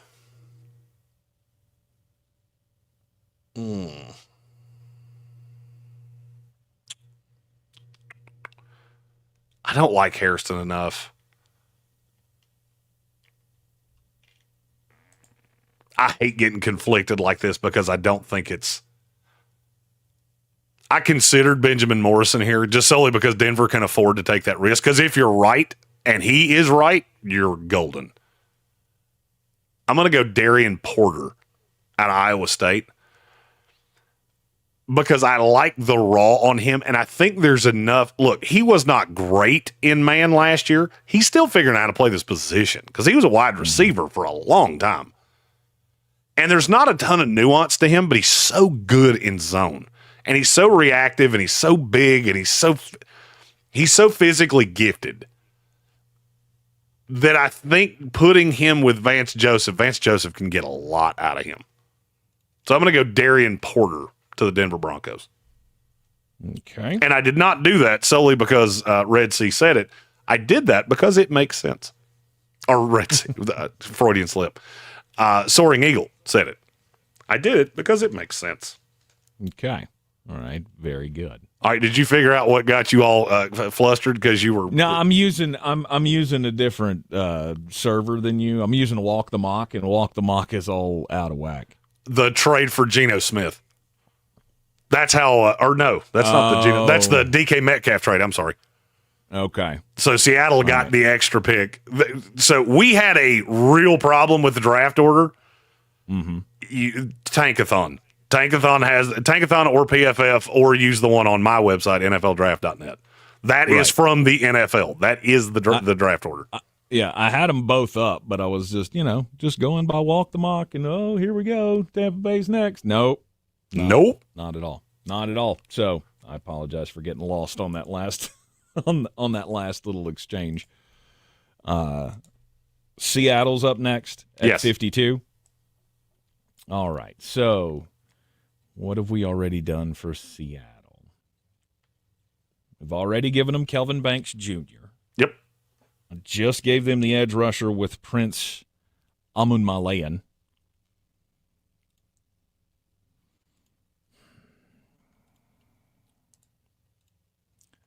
What about Jaden Higgins? Do you think he fits in Seattle? He does. Jaden Higgins kind of falls into some of the same things that we saw with DK Metcalf, which he's a big, straight line runner receiver that maybe doesn't necessarily have the nuance to his game. I would not be averse to that solely because I feel like Seattle's got to have somebody that plays on the outside. On the YouTube chat, I'm going to bring up the this is the PFF rankings, not mine. Of the next 8 receivers on the board, Jaden Higgins is the only one that plays on the outside, and Higgins played in the slot more than you wanted him to. Mm-hmm. So you would where Seattle's at with MVS out there on the outside, Cooper Kupp and Jackson Smith and Jigba, you could bring Jaden Higgins along and use him in certain sets. I feel like that's not it's not exactly a flush fit, but you've gotten to this point, and I don't think you can wait or risk the X guys that come later. Mm-hmm. X gets killed quick. When you go Trey Harris and you go Alec Ayumanor and you get all these guys off the board, it gets slotty. It is slottier than a sorority during rush week. Like it is outrageous how slotty this class gets. So I'm good with that. I like Jaden Higgins a lot. I think he's got raw potential. His bust rate is probably higher than the average receiver, and receiver has a really high bust rate anyway. Mm-hmm. But I'm willing to take the chance. It is funny that you're replacing DK Metcalf with a DK Metcalf-like player. Well, I mean, when you like what you like. He's not as big and physical, but he is big and fast. We'll take it. All right, Jaden Higgins. Now your team is up. Your Tampa Bay Buccaneers. Yes. You added Gray Zabel, which I thought was a big need. Mm-hmm. Mm-hmm. I'm looking corner here. Yeah. I'm very upset that I'm very upset that Darian Porter went in front of me. That doesn't make me happy. I'm also not happy that there we go. My mouse got it got lost. It got into the wall between the two screens and it couldn't figure out how to get out. I was going to say, does that mean you're digging deep for this one? No. No, it means that I couldn't get my mouse to move anything. So I was going off the top of my head, which I don't love.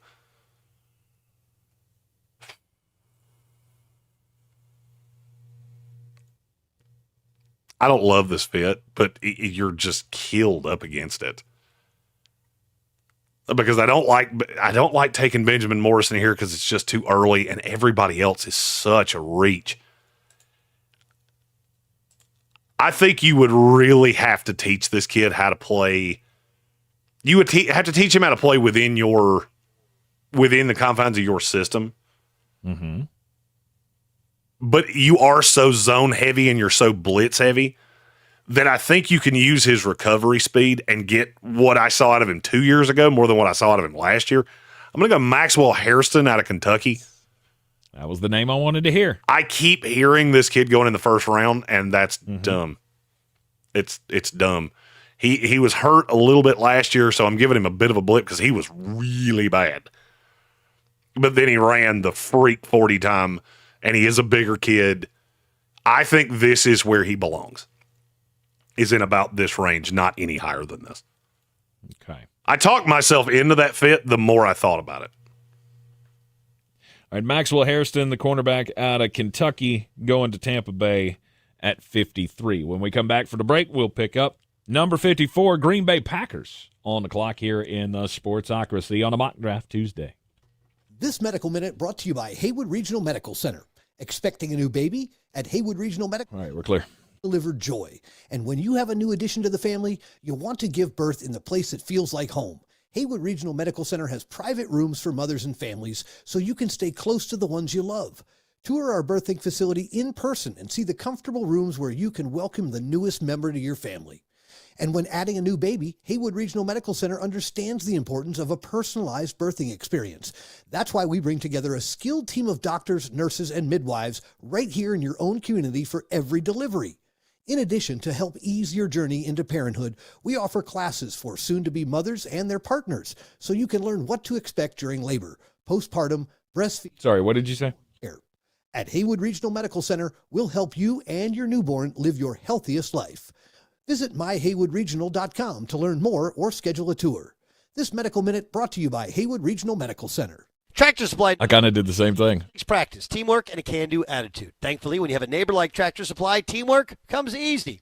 Whether you're caring for pets, chickens, or a few acres, our team members will help you succeed. Season after season. Tractor Supply. For life out here. For pure safety and total clean, call Zero Res right now. Get 3 for the price of 2. That's 3 rooms of carpet clean, but only pay for 2. Mention ESPN Asheville to secure this deal today. Book online at ZeroResAsheville.com. This is the story of the one who, as a maintenance specialist for a historic high-rise, knows that vintage charm historically needs constant attention. Which is why when it's time to upgrade turn-of-the-century mechanicals, they turn to Grainger. With easy access to 1 million-plus products and the scale to deliver when and where you need them, the right tools and supplies are never far away. So the one can keep that vintage building running like new. Call, click Grainger.com, or just stop by. Grainger, for the ones who get it done. It's the moment you dream of. The moment you work for. Train for. Run wind sprints when nobody's watching for. The moment when hours of gym time, court time, prep time, all culminate into this time. The moment when millions of bounces, blocks, and boards all add up to this. Your moment. Ingalls, we're with you every step of the way. This is J.W. Whitley, General Manager at Parks Ford of Hendersonville. I would like to introduce you to some of our very own Parks community heroes, like Eric, who hosted the football team to support their neighbors and begin the cleanup efforts, like Jeff and Chris, who led a fleet of Ford commercial vehicles throughout the night, delivering supplies with emergency services to all corners of the county and first responders. Nominate your community hero at parkscommunityheroes.com. That's parkscommunityheroes.com. Experience the Parks Promise today at parksfordhendersonville.com. Looking to buy or sell in Western North Carolina? At Clarissa Sells WNC, we're proud to be the #1 real estate team in Buncombe County, selling over 100 homes in 2024. We represent both buyers and sellers, and with a personalized approach to meet your needs. At Clarissa Sells WNC, real estate isn't about properties, it's about people. Call me today, Clarissa Marshall, at 828-774-6343. When it comes to real estate, we're here for what matters most, you. The Sportsocracy. What are you people? On dope? We are back at the Sportsocracy on a Mock Draft Tuesday. Don't forget to follow the Sportsocracy on all the social medias, helpfully at the Sportsocracy. Don't forget the. The is very important. I mean, I don't think there's an at Sportsocracy, but you do need the. It's very important. Go to NFLdraft.net to follow all of the latest rankings, mock drafts, and player profiles from at ESPN Draft Nerd Jeremy Green, coming to us live from the NFLdraft.net Mullet Manor. A little brisk in the manor today. I don't know if is it really hot outside? No, I don't know. The thermometer on the next gen machine has been stuck on 55 for 2 weeks. So sweet. I'm not real sure what the temperature is outside. I think it was only supposed to get up to like 65, 62. Yeah, my the air conditioner in Mullet Manor has decided that we must keep the mullet cool. So if it gets above about 60 degrees outside, my AC runs like it is on fire. All right. Next up in our Mock Draft Tuesday coverage, it is the Green Bay Packers, correct? It is. Just making sure I'm on track here. The 54th pick belonging to the Green Bay Packers. And is there a corner here that fits for them? If you want to take the risk on Benjamin Morrison. Is it too early to take the risk on Benjamin Morrison? Too early? If the medical clears, no. In fact, it would be, to me, one of the better values in this draft if the medical cleared. The problem is that I don't know if it did or not. Mm-hmm. So he had a hip injury, and at some point, prior to the draft process, he had to have a second procedure, an unknown procedure? Yes, but we don't know what that procedure was. Right.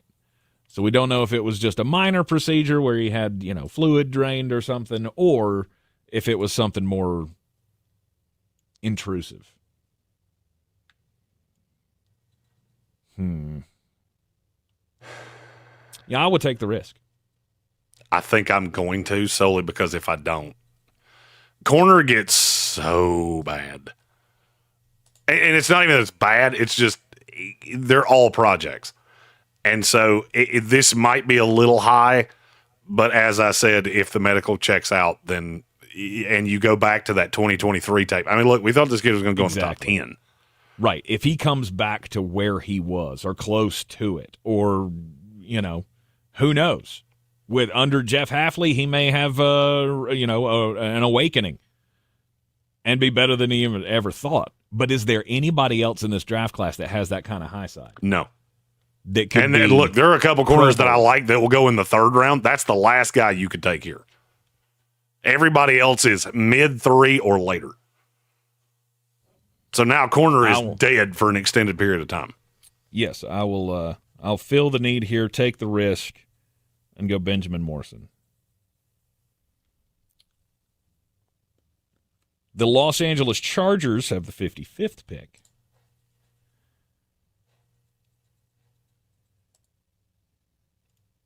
And, Jeremy, that would be your go. Oh, dear. I believe he may have unplugged himself. Nope. Nope. Oh, there he is. No, I hear you. Okay. I was thinking. Okay. I didn't hear. It went complete dead silent, and I thought, oh, well, this is just wonderful. No, I was thinking. Okay. Very good. And in all reality, all I'm thinking about is which one of the tight ends am I taking here? Do I go the highest of high upside, which would be Mason Taylor? Do I go the freak athlete who's not as good of a blocker, which I think Mason Taylor has the upside to be a pretty good blocker. And I know they signed Tyler Conklin. I got that. I don't really care.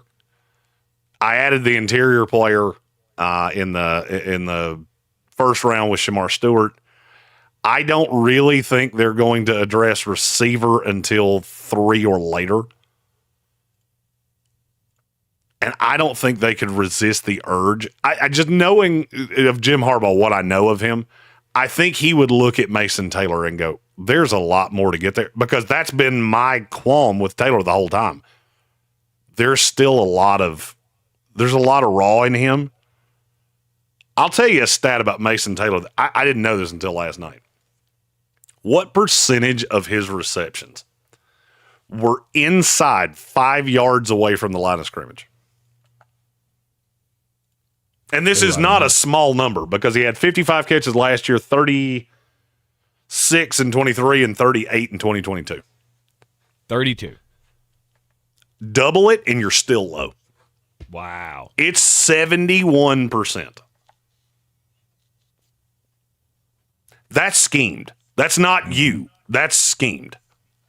And so I think there's a lot of juice still left in Mason Taylor. And I think there's a lot of development that could be done. He's one of the only tight ends I look at in this class and go, you could be a good blocker. It's him and Terrence Ferguson. That's really it. Because Elijah Arroyo's never going to be. Harold Fannin will never be. Mitchell Evans could be serviceable in like the Mark Andrews way, but I don't think it's ever going to get better than that. And you look at how they want to play. You have Conklin, you have Taylor that do kind of different things. I like that in some 12 personnel sets. I'm going to go Mason Taylor here. Okay. Mason Taylor, tight end from LSU? LSU, yep. LSU, yeah. Is he one of those that bounced around a bunch? No. No, okay. No, he's been at LSU the whole time. Must be thinking somebody else. Number 56, the Buffalo Bills. Nobody circles the wagons like the Buffalo Bills. I got my mind set on a guard here. Really? Yes. Okay. Should I not be? Buffalo is one of those teams that's sitting around really angry that the corner rush happened in front of them. It's over, right. So they're going to have to address that in the next round. I still believe in Osiris Torrance, so I don't necessarily think it's as big of a need as – I mean, it's a need, don't get me wrong. Right. But what about Donovan Jackson? I don't hate it. but I'm gonna throw a veto here. Not saying I'm overruling your pick. I'm gonna ask you a question and you tell me if I'm wrong. Okay. Do you see a path they would bypass Xavier Watts? Because I don't. Really? Are they in love with him? It's not that they're in love with him. It's look at how their safeties, look at how that strong safety has played the entire time that Sean McDermott's been there. Mm-hmm. You ever seen anybody? Have you ever seen a spot that more fit a player than Xavier Watts? I've been saying this for weeks. If he gets to this spot, this is the drop dead. Buffalo will run that card up there. And now look, if you want to take Donovan Jackson, I'm not going to tell you no because it is a need. I like your pick better. Xavier Watts is one of those things. Man, you look like a Buffalo Bill. You just have that role because Buffalo always has that safety that can kind of play up near the line, but also can make that play in the passing game. And Xavier Watts is always near the ball. Okay. Makes sense. I don't do that very often where I watch a player and go, my God, you look like a Buffalo Bill. Now that I've done it with Carson Schlesinger, he's an Indianapolis Colt. As a matter of fact, I actually think I'm going to tell him a house to rent up there because you should just go ahead and get comfortable because that's where you're going to end up. All right, Buffalo Bill fans, you like that better. Xavier Watts over the offensive lineman. We'll take a quick break here in the Sportsocracy on ESPN Asheville. When we come back, number 57, Carolina Panthers on the clock. ESPN Asheville. I'm clear. Your mountain weather forecast. I cruising along through our Tuesday. Looks pretty good. Lots of sunshine. We're up near 70 degrees, but wet weather. Sure thing. Turning. Not tonight, but we might start seeing a few clouds. Milder 50. Tomorrow we may get a few showers developing in the morning. 70 degrees in the afternoon, maybe even a thunderstorm coming into early Wednesday night. But right now, looks like the severe storms stay west. By Thursday, cloudy, mild. How about low 80s? From the Weather Channel, meteorologist Ray Stajic. This report is sponsored by Rapid Radios. Rapid Radios are instant push-to-talk walkie-talkies offering national LTE coverage and no subscription ever. Business owners can now keep in touch with up to 200 staff members at one time. Go to rapidradios.com now for up to 60% off and free shipping. Lowe's knows that your deadlines don't change, even when your job does. But with Lowe's Buy Online, Pick Up in Store, we'll help you adjust on the fly. And when you absolutely can't leave the project, we can deliver to your job site as soon as same day. Lowe's knows pros. We help, you save. Valid on eligible in-stock orders and select zip codes placed by 2 p.m. for same-day delivery by 8 p.m. Subject to driver availability. Fees vary based on purchase. More terms apply. See Lowe's.com/same-day delivery for details. One of life's greatest mysteries has finally been solved. Who let the dogs out? Spruce, spruce, spruce. It's Spruce, the new hard-working, worry-free weed and grass killer that's safe for use around people and pets. When used as directed, spray the leaves for visible results in just 1 hour and dead weeds in just 1 day. You spray, they play. Weeds die by the next day. Find Spruce wherever weed killers are sold. From the very beginning, iHeart has believed in me. Even now, I still get excited when I hear one of my songs playing on the radio. Thank you, iHeartRadio, for honoring the truth I've fought for in my music. Because we believe in the power of music. All your favorite artists, all in one place. The free iHeartRadio app. Bear Smokehouse Barbecue in Asheville has two things that all Sportsocracy fans crave: bold flavors and big portions. Oh, yeah. And they've got the balls. Bear's famous bear balls are packed with mac and cheese, pulled pork, cornbread, and deep fried and then topped with bacon and cheese sauce. This is the place to be. Live music on Saturdays and the first Sunday of every month. They partner with the Guitar Bar to host Mr. Jimmy's Barbecue Blues. Bear Smokehouse Barbecue in downtown Asheville and South Asheville. It's the moment you dream of. The moment you work for. Train for. Run wind sprints when nobody's watching for. The moment when hours of gym time, court time, prep time, all culminate into this time. The moment when millions of bounces, blocks, and boards all add up to this. Your moment. Ingalls, we're with you every step of the way. 30 seconds. General Manager at Parks Ford of Hendersonville, introducing you to this month's Parks Community Heroes. Corey and Kristen Short and the entire team at Silverados who converted their music venue in Black Mountain into a donation and distribution zone in the wake of Hurricane Helene. Corey and his team founded Valley Strong Disaster Relief, dedicated to providing essential support to our neighbors in need. Nominate your Parks Community Hero at parkscommunityheroes.com. Experience the Parks Promise today at parksfordhendersonville.com.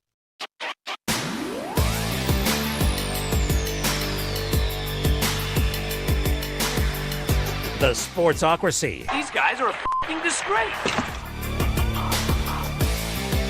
We are back in the Sportsocracy on ESPN Asheville. Mock Draft Tuesday. The hometown team, the Carolina Panthers, are on the clock. Your cat doesn't have much vigor today. There you go. I just taken a big swig of Monster right before the camera turned back on. Okay. This is making mean. All right. I was too Carolina lubricated, Panthers. Tank. That was the problem. It is the problem when you need the gravel. Yeah. Story of your life, right? Fact. We have a super chat with this pick. All right. Here comes the money. Here we go. Money talk. Here comes the money. It's from Ladarian Carr, who said the Panthers straight up for Luther Burden. They didn't have to. He fell right in their lap.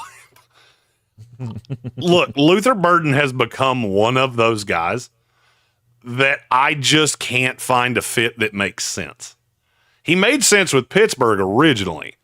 Then they added DK Metcalf, and it's going to take a very specific team that takes him, because the tape last year was, it was fine. It wasn't special. And then you get into the fact that this kid's just not a very good route runner. Contested catch rates average at best. The drop rate's high. There's a lot to, if you don't want to like Luther Burden, there's a lot of reasons not to. And I feel like that's what teams are going to get into is, okay, there are a million receivers in this class. Is he really special by comparison? Now, here is where Carolina makes sense. Adam Thielen basically has 1 year left. I want Luther Burden to follow Adam Thielen around for 1 calendar year, because everything Thielen does is what Luther Burden doesn't. So I want that to be the guy that teaches him to be an NFL receiver. Now, where I think Carolina fans would pause here is one of the best comps on Burden is Laviska Shenault. And, well, that didn't go so hot. Mm-hmm. But, look, that's the problem with these yak guys. For every Debo Samuel, I can give you 100 Laviska Shenaults. Cordero Patterson. They wound up having to play running back to actually generate touches. Okay, he's great with the ball in his hands. How do you get the ball to his hands? And he is electric once the ball is there. But this is probably a little low. I don't necessarily think he's going to fall this far, but I do think he's going to fall. All right. Let's see. Next up is the Houston Texans. Fresh off their selection of one Matthew Golden. Yeah, so we got the weapon for him in the first round. Now it's which lineman should I take in the second round? Is it Savanea? I don't hate Savanea. I just realized that we took Tet and Luther Burden to the Panthers. By the way, that's why I don't have Tet going at 8. Just throwing that out there. I put in my pick instead of yours. Look, you're loading up. It's fine. It's fine. It's not like they're watching me going, hey, we got to do that. We got to take 2 receivers. It's fine. We're loading up on weapons in Carolina. Look, if I'm Houston here, I didn't get the offensive lineman, so I got to add somebody. I think Savanea is almost invariably the highest rated that I have left. Let me verify that before I say it. Yes, he is. That would be my selection. But does he give you, where does he play? Does he give you flexibility to play anywhere? He can play right tackle if you need him to. He can. I think he's better at guard. But look, he is very athletic for a guy his size because he's a BDD. Mm-hmm. I think he's better at guard, but he can play tackle.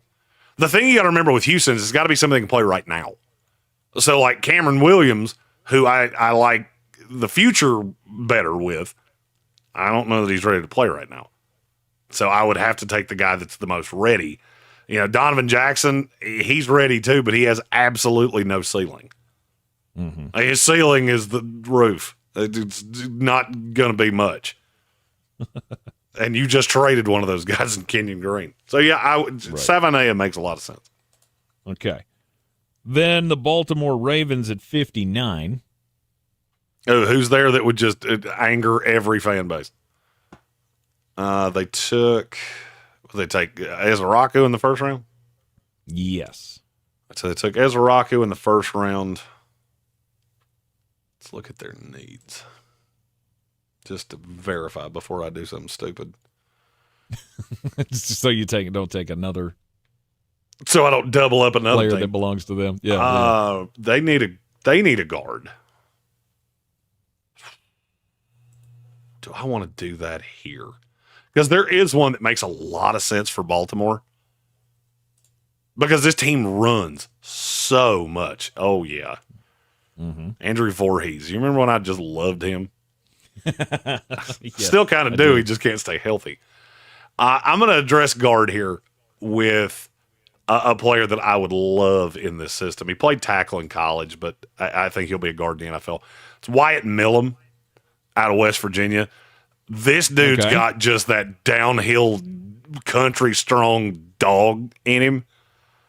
The only thing is that it's so finite into what I want him to do. And Baltimore is one of those teams. Because I want him in a heavy run scheme where he can get out in front and I can use that mean streak that he's got. I also don't have to worry about him on the biggest knock on Wyatt Millum is that, man, he loves to hold an edge rusher. Just loves it. It's almost like he feeds off of it. Well, if I don't have him playing tackle, then I really don't care. I think he could play right tackle in the NFL, but I like him much better as a guard. And he would come in as a day one starter on probably the left side. Okay. Detroit Lions coming up next. There's a couple fellers that I like a lot right here.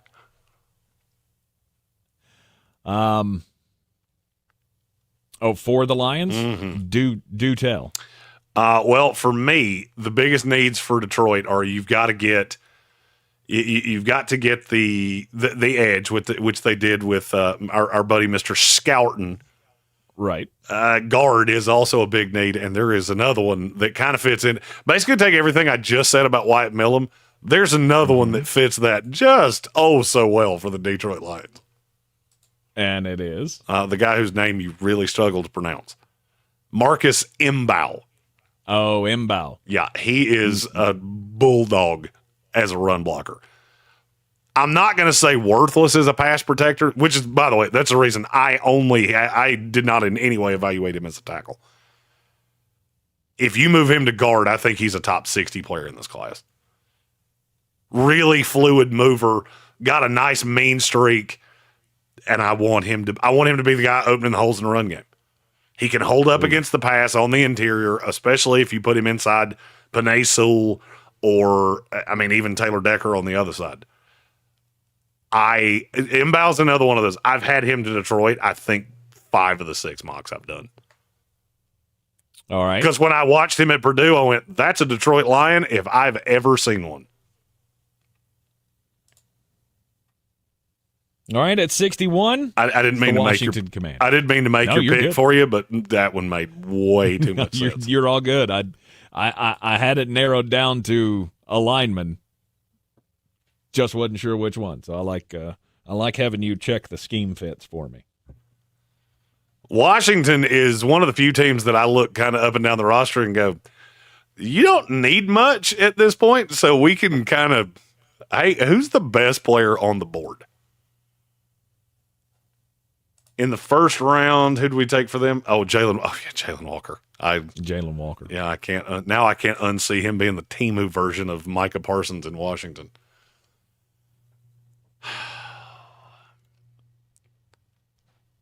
think this is one of those times that I have to just, you know what? The value be damned.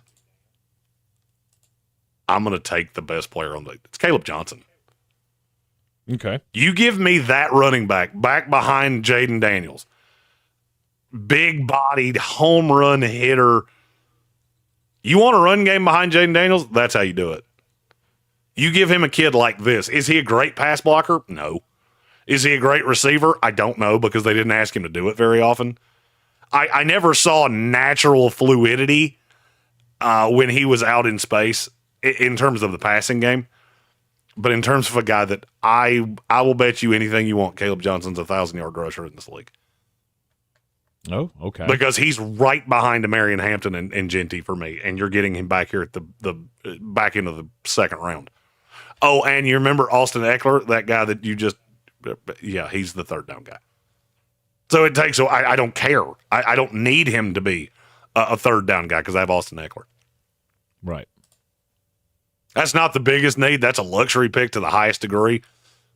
But, man, I like it a lot. All right, then up is the Buffalo Bills. Ooh. Are they dead set on a weapon at this point in the draft?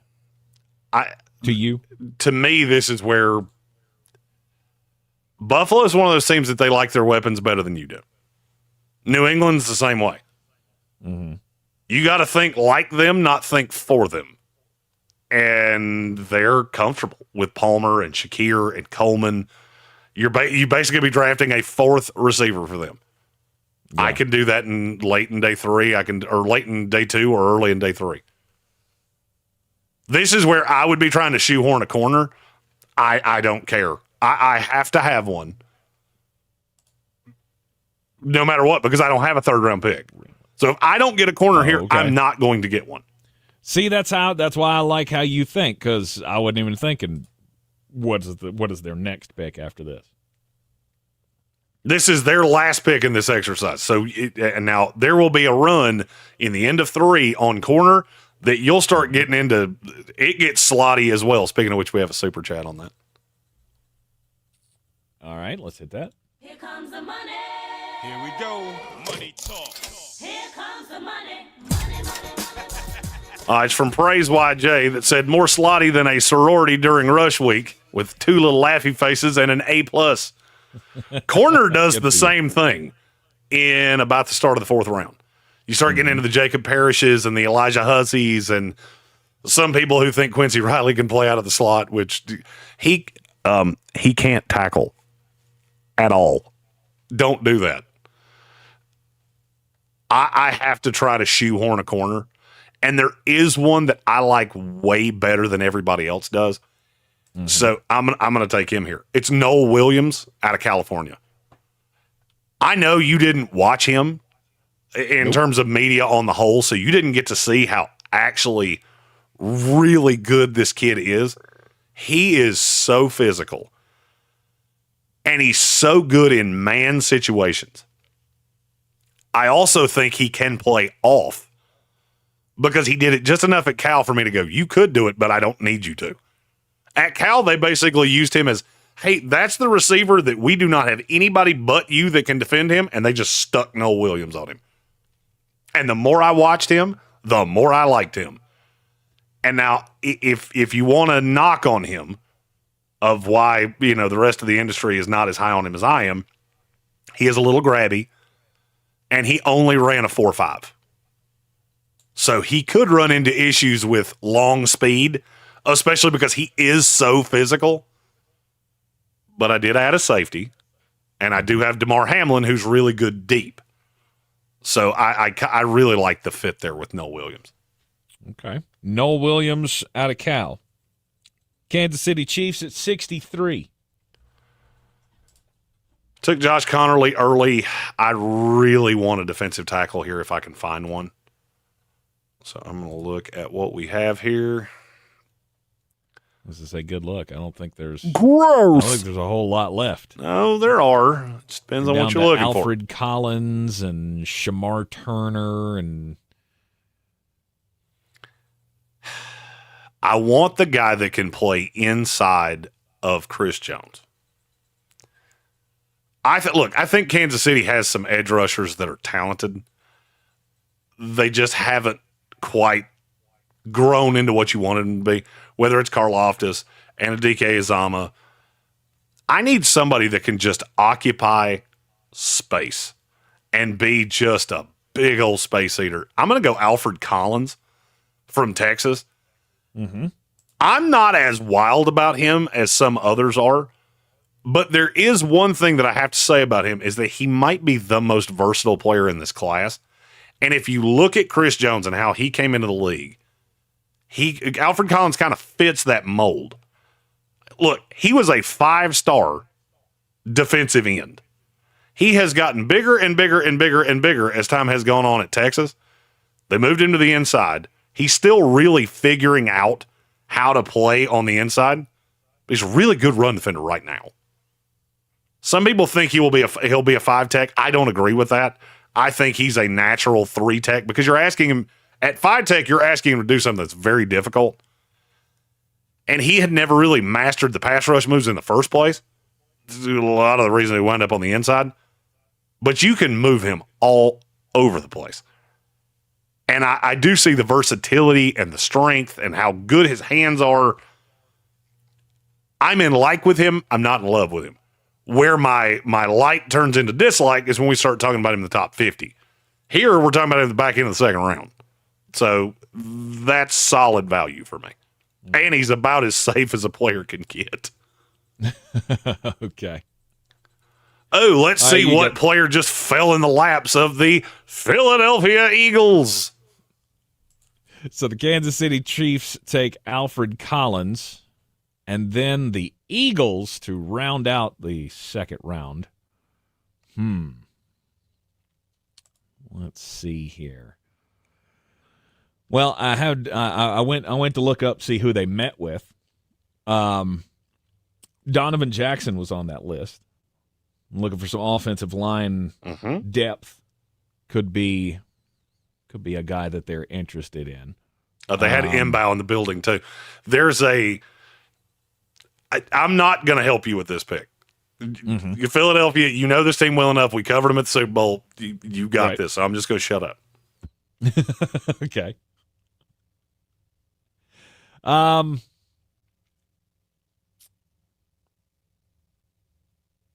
But I don't know. Actually, you know what? That is what I'm going to do. I kept kicking back and forth going, do I want to give them do I want them to go after another weapon? But I don't think they're gonna. I think they would honestly take a look at beefing up what's working, beefing up the offensive line, at least the depth on the offensive line. Might have some pieces there that are aging off, and you never know when an injury is going to crop up and bite you in the ass like it did to the Kansas City Chiefs last year. I had considered maybe like a Jack Beck as a weapon. Betch. Yeah, his name is actually pronounced how it's spelled.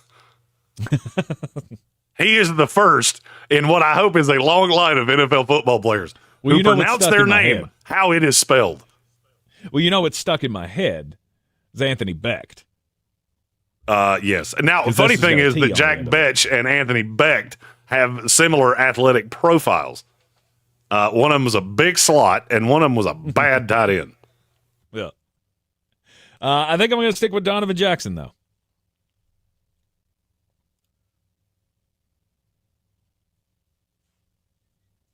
So you're going Donovan Jackson? Yes. Okay, this is a good time to say that's not what I would have done. I said I would keep my mouth shut and let you make your pick. I didn't say I wouldn't critique it.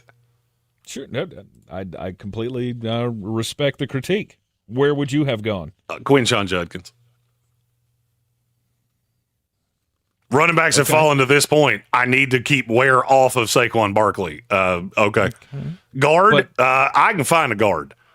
And look, Donovan Jackson is super safe. I don't see Philadelphia going super safe.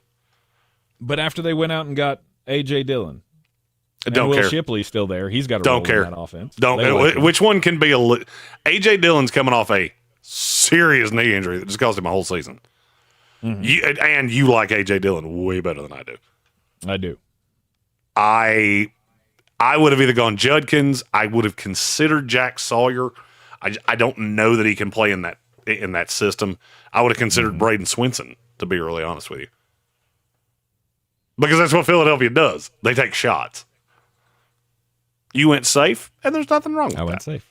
I did. I went safe. Because, I feel like we took a shot in the first round. You definitely took a shot. But, by the way, I didn't even think to look, is there a Georgia Bulldog within the next 30 picks? Because that's, Jared Wilson. That's probably who they would have taken. Yeah, they'll take Jared. They've already got 2 centers. Doesn't matter. Add a third one. They like Georgia guys. Doesn't matter. We got to keep running the tush push as long as it's still allowed in the league. We're going to keep doing it and just run through centers. You're in the Sportsocracy, and this is ESPN Asheville 92.9 FM, 880 AM and 1400. Stick with us after the break. We'll let Jeremy go rapid fire on the third round of the Sportsocracy mock draft next. ESPN Asheville. Now we're clear. Your mountain weather forecast. We might as well. If we keep going back and forth and hemming and hawing, we ain't going to be able to get another round in. Not tonight, but we might start seeing a few clouds, milder 50. Tomorrow we may get a few showers developing in the morning. 70 degrees in the afternoon, maybe even a thunderstorm coming into early Wednesday night. But right now, looks like the severe storms stay west.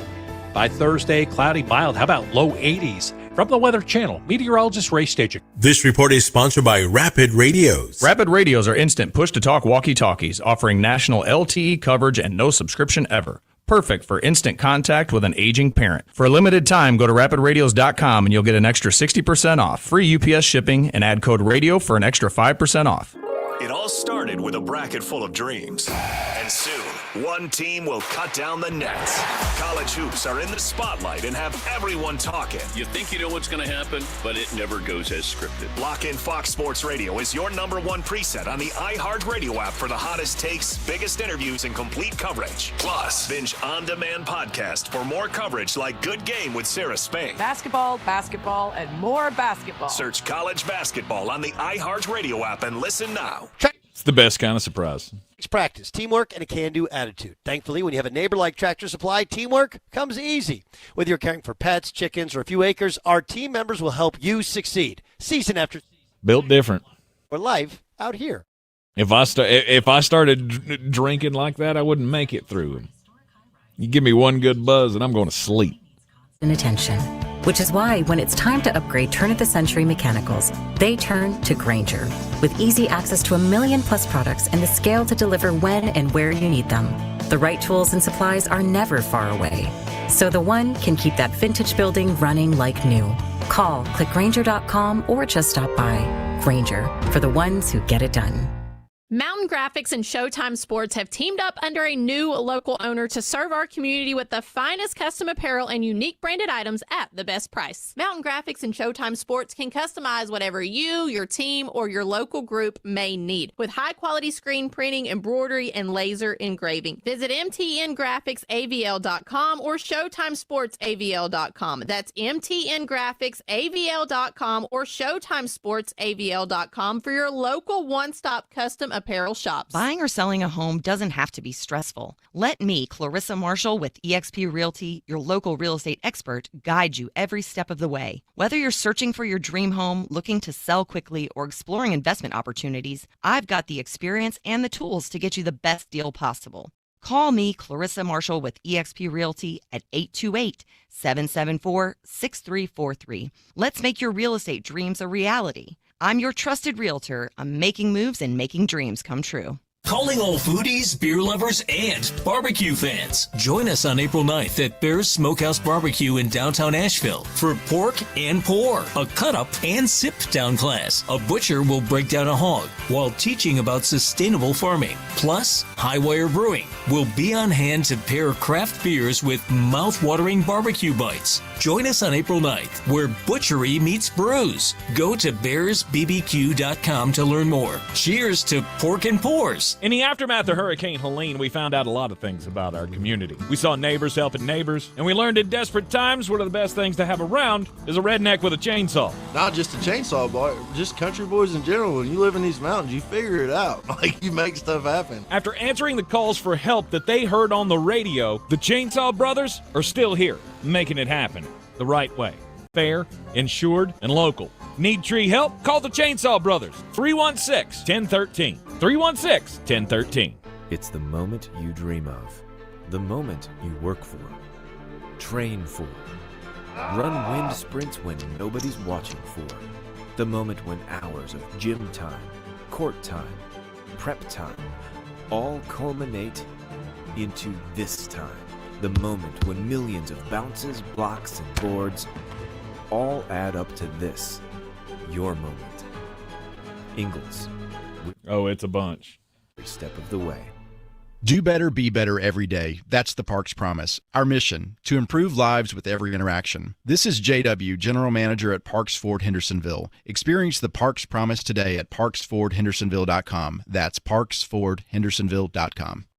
From the Ingalls studio, WPEK Fairview, WMXF Waynesville, W225CJ Candler, the #1 preset in your car, and the new and improved iHeartRadio app. Free never sounded so good. Live from the Ingalls studio. I can't wait to play with myself every day. The Sportsocracy. Damn the devil to hell! Let the big dog eat! Let him on the field! Come get you some of this. Fire them cannons! By golly, put more powder in those things. He couldn't take any more disappointment. Oh my God. The Jets killed him.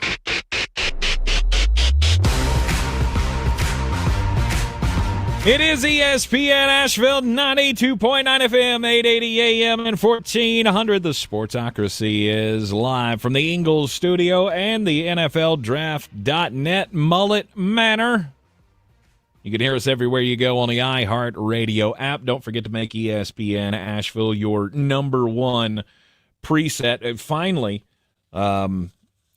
was able to get the station name fixed on the iHeartRadio app. So now, literally, if you just type in ESPN and you're within our area, it'll come up, ESPN Asheville. I didn't know that was something that I was going to have to make sure that got done, but apparently so. Apparently our iHeart name had been 880 AM, and that was it. Good to know. Good to know. So anyhow, we're back to ESPN Asheville, Asheville's #1 sports station. So check us out on the iHeartRadio app. Make us your #1 preset, just like you do in your car. It is a mock draft Tuesday, and Flowstradamus, we're just going to let you take the reins on the third round here to save us some bickering and time. Oh, Mullet takes the wheel. Here we go. As to which picks are going to get made for the third round of the Sportsocracy mock draft here. New York Giants with the first pick of the third round. They have already gotten Shedeur Sanders. They picked up an extra second-round pick, trading back in the first round with the Las Vegas Raiders to get Shedeur Sanders. I got them some protection with their first second-round pick. Then you got them a weapon with Trey Harris with their next pick. Now, at the top of the third round, what's to add now? I got to be able to run the ball. I need a guy that can hit the home run, but also run between the tackles. So I'm going to go a guy that really improved his draft stock at the combine. Quinshon Judkins showed that he is an athletic freak of nature. I think he is a significantly better prospect than Travion Henderson, even though I have them ranked 4 and 5 amongst my running backs. I think him and Tyrone Tracy would form that's a good running back pair. And now I have addressed the offense. I've given Shedeur all the pieces. Yes, they're all young, but they can grow together.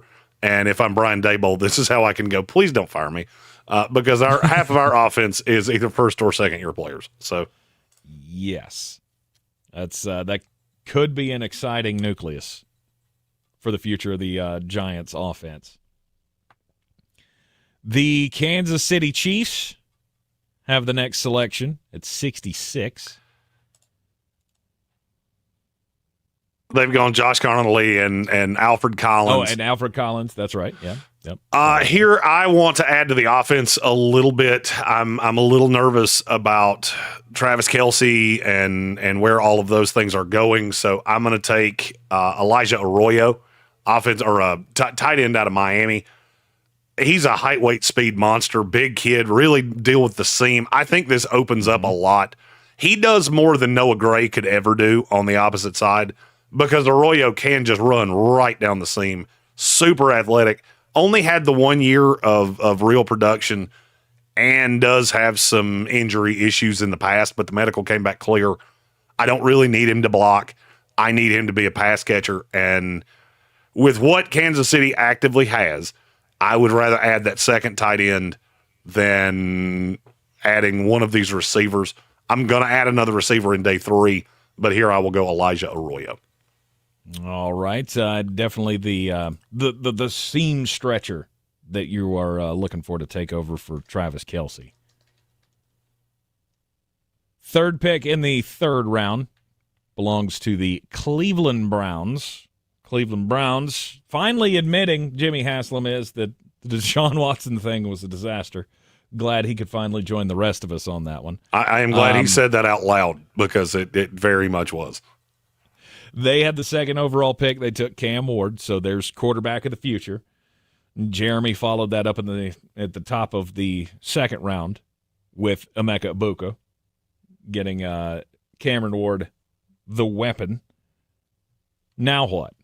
Now I've got to have a running back. Even if you bring back Nick Chubb, he's going to be percentages of whatever he was. So I'll go Cam Scatterbo, running back out of Arizona State. With the way that line works, I'm not really fond of taking a Travion Henderson who really gets what's blocked for him. Cam Scatterbo did not have high-level offensive line play at Arizona State, and he still made it work. And look, I get he's a little shorter than you want him to be. I get he's not as fast as you want him to be. He's just a really damn good football player. And at some point, being a really good football player has to matter. And right here in the third round, I'm perfectly fine with that. I'm perfectly fine slotting him in as the number one running back with the Cleveland Browns, having a committee, and I think over time he will actually turn into a legit bell cow. He's also one of the better receiving backs in this class. Mm-hmm. Trading up in the first round was the Las Vegas Raiders to avoid the whole, are they going to take a running back thing? No. Trade up to 3, get Travis Hunter. You kind of knock out 2 birds with 1 stone. You get a guy that can play wide receiver. You get a guy that play cornerback as well. How do you follow that up? Do you go running back again? Is this another in the running back run here after Quinshad Judkins and Cameron Scatterbo? If they hadn't signed Raheem Mostert, I would have been all over Travion Henderson here. But they did, and I'm not saying that Mostert necessarily precludes you from doing that. They just both do the same thing. So I'm looking at the running backs now going, I can get that thumper. They pick in the 4th round. Mm-hmm. So I can get that thumper there. What I really need to do is look at this offense and just be, I feel like I added a nice piece to my pass rush with Travis Hunter playing corner. He's going to be the natural number 1. Jacoby Myers plays out of the slot. He can also play on the outside. Last year, he actually played more outside than he did inside. I've already got Brock Bowers. I'm looking at the Raiders going, this is a team that I don't know that Hunter's going to be a home run hitter. I know Jacoby Myers isn't. I know that Brock Bowers isn't. So I kind of feel like I need somebody that can hit that home run. Mm-hmm. And that leads me to Jalen Noel, the wide receiver out of Iowa State. I can put him in the slot. Freak fast kid. That's the guy that takes the top off the defense. I'm going to look to add to the running back room in day 3. But now I'm looking at my weapons going, I've still got Trey Tucker that can take the top off. I can bring Noel along slower, but I can still run in those 25 to 35 snaps out of the slot. And I've given Geno Smith all of the tools that he really needs. The offensive line is pretty good. It's not great, but it's pretty good. And anybody I took there would be a reach. I'm going to have to address some pieces of my defense in day 3, specifically the linebacking core. but every linebacker would be a reach here. Jalen Noel is not, and I think there's a possibility he becomes a really good deep threat out of the slot. All right, let's go with the New England Patriots. Will Campbell in the first round. Then we took Tyler Booker for him in the second round. So offensive line has been the theme so far. So far. Now what are we adding? Well, this is another team that I feel like they still need a weapon. New England believes in the receiver room way more than we do. And if you don't believe me, look at the receivers that they have brought into the building. Kyle Williams, it's a day 3 guy. Jalen Noel, he just went. By the way, he would have been the pick here had the Raiders not taken him. Okay. You just go up and down the receivers, even the guys that they met. They met Tetaroa at the Combine. They met virtually with Arian Smith. These are all day 3 guys. They're telling you that they don't believe that that's really the need. So here I'm going to add a piece that, look, in New England, for them to be successful, you're going to have to be able to run the ball. Last year, you didn't do that particularly well. You've got Ramondre Stevenson that's between the tackles. I need a home run hitter. Mm-hmm. I need a home run hitter. And look, Travion Henderson's a home run hitter. Yes. He's also pretty dynamic out of the backfield. I think he adds some substance to this team. And you look at what you added with Booker and Campbell. You add that to what you already had. I feel like you're going to try to run the ball, but right now you don't really have that guy. And if you wait, you're probably not going to get that guy because there's going to be a run on running backs in this round. So here in the third round, I'm going to go Travion Henderson. I want this stated clearly. This is more what I think they will do than what I would do. I would have added a receiver at some point. If I was New England, there's no way I'm not taking Travis Hunter at 4. If he's there, I'm taking him. Okay. So this is a mixture of reading the tea leaves with what I would do reading the tea leaves. So before Patriot fans come at me and say, you're not giving a receiver to New England, you should talk to your team because they're the one directing me here. All right, the 70th pick is the Jacksonville Jaguars. They got Mason Graham. They already got Azarie Thomas, the cornerback out of Florida State, in the second round. Now in the third round, do they continue to add to the defense, or do we go after a weapon? I feel like the defense needed a lot. But I also kind of look at the offense as it doesn't feel smooth. Mm-hmm. Like if you look at Jacksonville, yes, you've got BTJ, who was just absolutely a home run last year. Yep. You added De'Ami Brown, who's the over-the-top threat. You've got Gabriel Davis, who's over-the-top threat. It just doesn't really feel like there's anybody that can beat you underneath. Even Brenton Strange that you took last year. None of this feels right. I mean, am I wrong in that? No. I wouldn't say you're wrong in that. I feel like they need a player who is consistent. Mm-hmm. I feel like they need a player who is, I don't want to say safe. That's the word I keep coming back to. I feel like you need a safety blanket for Trevor Lawrence because Brenton Strange was a really raw tight end when you drafted him.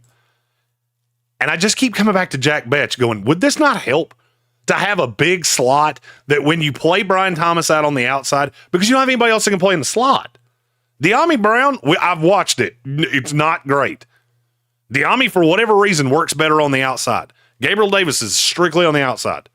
It just makes you more multiple, and that gives you a target that can – you got to simplify things for Trevor Lawrence. You're basically heaping everything on him and going, figure it out. And I would be remiss if I didn't point this out. Hey, a big slot in Liam Cohen's offense. Have you seen that work pretty well? Yeah, what was his name? Oh, Chris Godwin. Chris Godwin. Oh, yeah, Chris Godwin. Well. Yeah, I think that worked pretty well. Yes. All right, Zach Betch, the wide receiver from TCU, to the Jacksonville Jaguars. 71st pick, the New Orleans Saints. So far, the Saints have gone Walter Nolan and Trey Amos. Is there another Rebel that we could give them here? No. We got another Mississippi player. No. Now, you made both of those first two picks. Or no, that's not true. I made the Walter Nolan pick. You made the second pick, and you've kind of put me in a shape here. Because I needed a weapon of some kind. I know they signed Brandon Cooks. I don't even kind of care. I need a weapon of some kind. And look, I'm aware that Saints fans are not going to love what I'm getting ready to do. I'm having to make the best of a bad situation. Okay. And there is a player that is on the board that I think is super raw. But, man, he's good with the ball in his hand. And in terms of where I actually have him ahead of Luther Burden. And the reason I have him ahead of Burden is because I can actually see him running routes in spite of the fact he's only been a receiver for 2 years. I'm going Jalen Royals, wide receiver out of Utah State. Yes, he plays almost specifically out of the slot, but he's got good NFL size. I think he's more athletic than he's given credit for. I heard this narrative that he doesn't have elite NFL athleticism. Cool. Then why did he come to the combine at 6 flat 205 and run a 4.42? Sounds athletic enough to me. I've got to have a piece. I'm scared with Chris Olave because he feels like he's one more boo-boo away from not being here anymore. Right. And with Shaheed plays out of the slot now, if something happened to Olave, I could kick him out to the outside, have Cooks, Royals in the slot. I'm just making myself a little bit more multiple. And knowing what I know of Kellen Moore he's kind of a unicorn in that he's not so locked into what he does that I'm going to custom fit these guys on this roster to do what I need them to do. He's malleable. You look at the difference between the offense with the Los Angeles Chargers, with the Dallas Cowboys, and the Philadelphia Eagles. It'll be that same way in New Orleans. I've got to get them a weapon, and Jalen Royals is one of the last ones that I feel really, really good about. All right, Jalen Royals to the New Orleans Saints. We'll take a quick break here in the Sportsocracy on a Mock Draft Tuesday. Number 72 pick belongs to the Chicago Bears. We'll continue without ESPN draft nerd Jeremy Green next. Tractor Supply knows that a winning season takes practice, teamwork, and a can-do attitude. And you're clear. Neighbor-like Tractor Supply, teamwork comes easy. Whether you're caring for pets, chickens, or a few acres, our team members will help you succeed. Season after season. Tractor Supply, for life out here. If the amazing regenerative treatments at QC Kinetics provided relief for former pro football player Bobby Carpenter, imagine the potential for your aching joints. So my knee had been bothering me for a while. I played football for a number of years. I looked at talking to some doctors when I need to potentially have surgery, and I decided hey, let's check out QC Kinetics. I go in there and they look at the knee. Hey, here's the program that we can put you through. That treatment takes your body's own healing properties and concentrates them at the root of the pain. No surgery or downtime. The best part was there's no recovery until one day I felt like, hey, this feels like my old self again. I feel better. It's helped me. It's helped my dad. Hopefully it will help you in the same way. My message to them is do not wait. So you can go out and play golf and do the things that you love and enjoy. Take it from Bobby Carpenter. Call QC Kinetics now for your free consultation. Call QC Kinetics, 828-333-9517. That's 828-333-9517. 828-333-9517. Dan Scott here, inviting you to check out my new show every Sunday, 8 to 9 a.m. here on ESPN Asheville, where we bring sports and faith together. The Dan Scott Show, 8 a.m. Sundays on ESPN Asheville. This is a story of the one. As a maintenance specialist for University Housing, he knows college students can major in wear and tear. Plus, housing so many students doesn't leave a lot of room to house all the supplies he needs. That's where Grainger comes in. With over 1 million industrial-grade products and fast, dependable delivery, Grainger carries the quality products he needs so he doesn't have to. From a new door hinge to a whole new faucet. Call, click Grainger.com, or just stop by. Grainger, for the ones who get it done. It's the moment you dream of. The moment you work for. Train for. Run wind sprints when nobody's watching for. The moment when hours of gym time, court time, prep time, all culminate into this time. The moment when millions of bounces, blocks, and boards all add up to this. Your moment. Ingalls, we're with you every step of the way. Buying or selling a home doesn't have to be stressful. Let me, Clarissa Marshall with eXp Realty, your local real estate expert, guide you every step of the way. Whether you're searching for your dream home, looking to sell quickly, or exploring investment opportunities, I've got the experience and the tools to get you the best deal possible. Call me, Clarissa Marshall with eXp Realty at 828-774-6343. Let's make your real estate dreams a reality. I'm your trusted realtor. I'm making moves and making dreams come true. This is J.W. Whitley, General Manager at Parks Ford of Hendersonville, introducing you to this month's Parks Community Heroes, Corey and Kristen Short and the entire team at Silverados, who converted their music venue in Black Mountain into a donation and distribution zone in the wake of Hurricane Helene. Corey and his team founded Valley Strong Disaster Relief, dedicated to providing essential support to our neighbors in need. Nominate your Parks Community Hero at parkscommunityheroes.com. Experience the Parks Promise today at parksfordhendersonville.com.